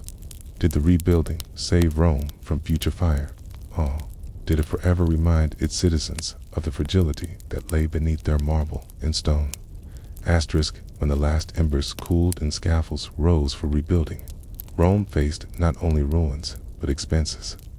Fire had consumed wood, stone, cloth, grain, and countless tools.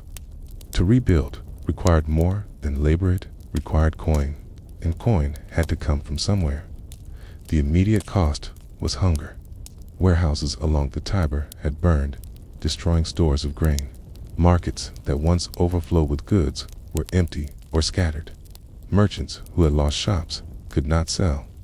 Farmers who delivered their produce found no stalls to receive it. Bread, once cheap and abundant, grew scarce. Prices rose, and with them, the anxiety of families who measured survival in loaves. Asterisk.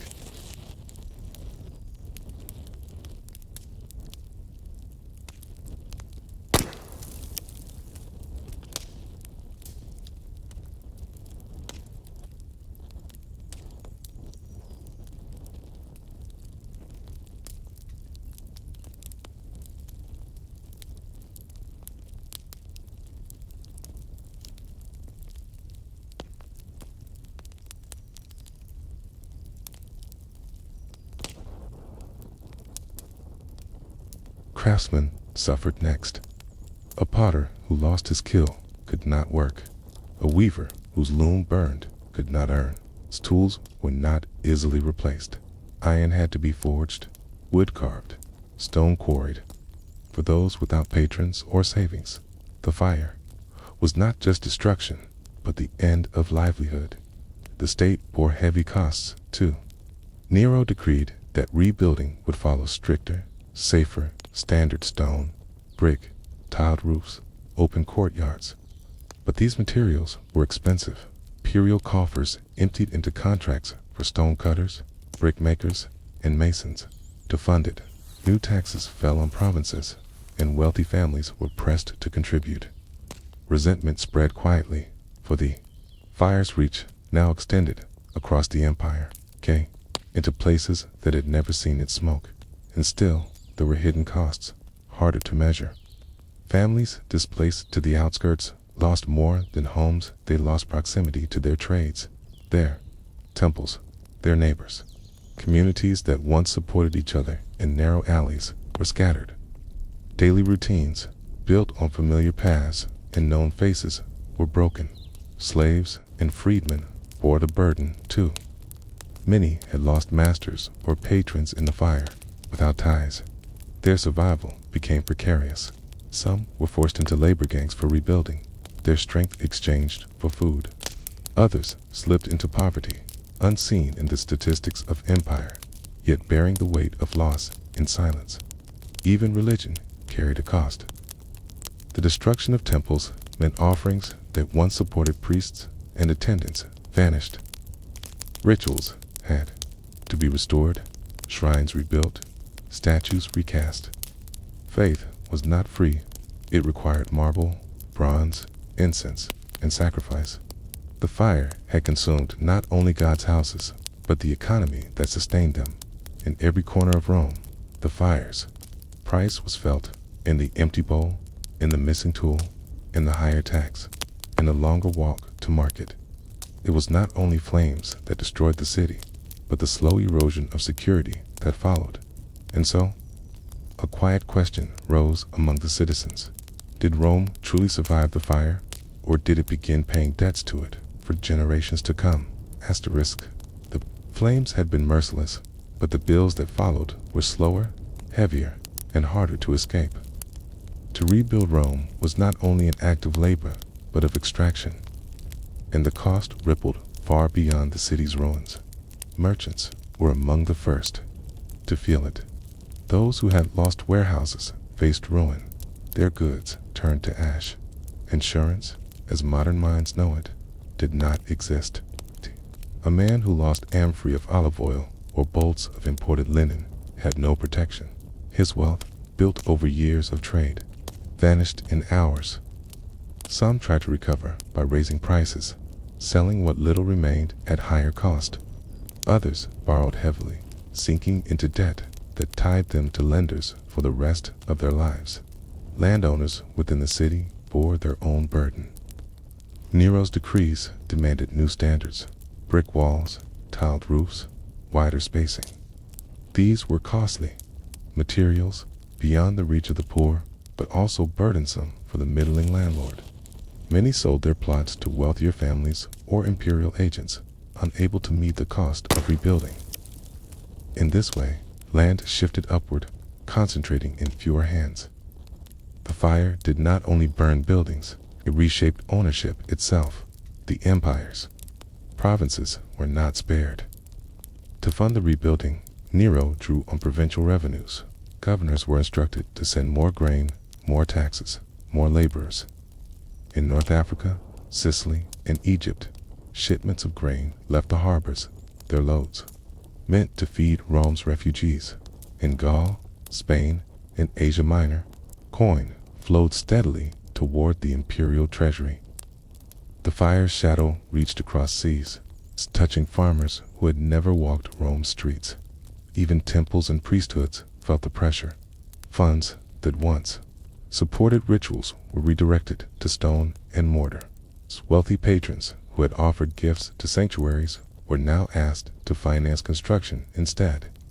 For priests, the challenge was twofold: restoring the gods' favor through sacrifice, while pleading with citizens for resources to rebuild their shrines. The poor bore the burden differently. With landlords absent or bankrupt, many became squatters in half-ruined districts, patching walls with timber despite new laws. Others hired themselves into the work gangs clearing rubble, paid with rations rather than coin. For them, the fire's cost was their bodies, their labor bent under the weight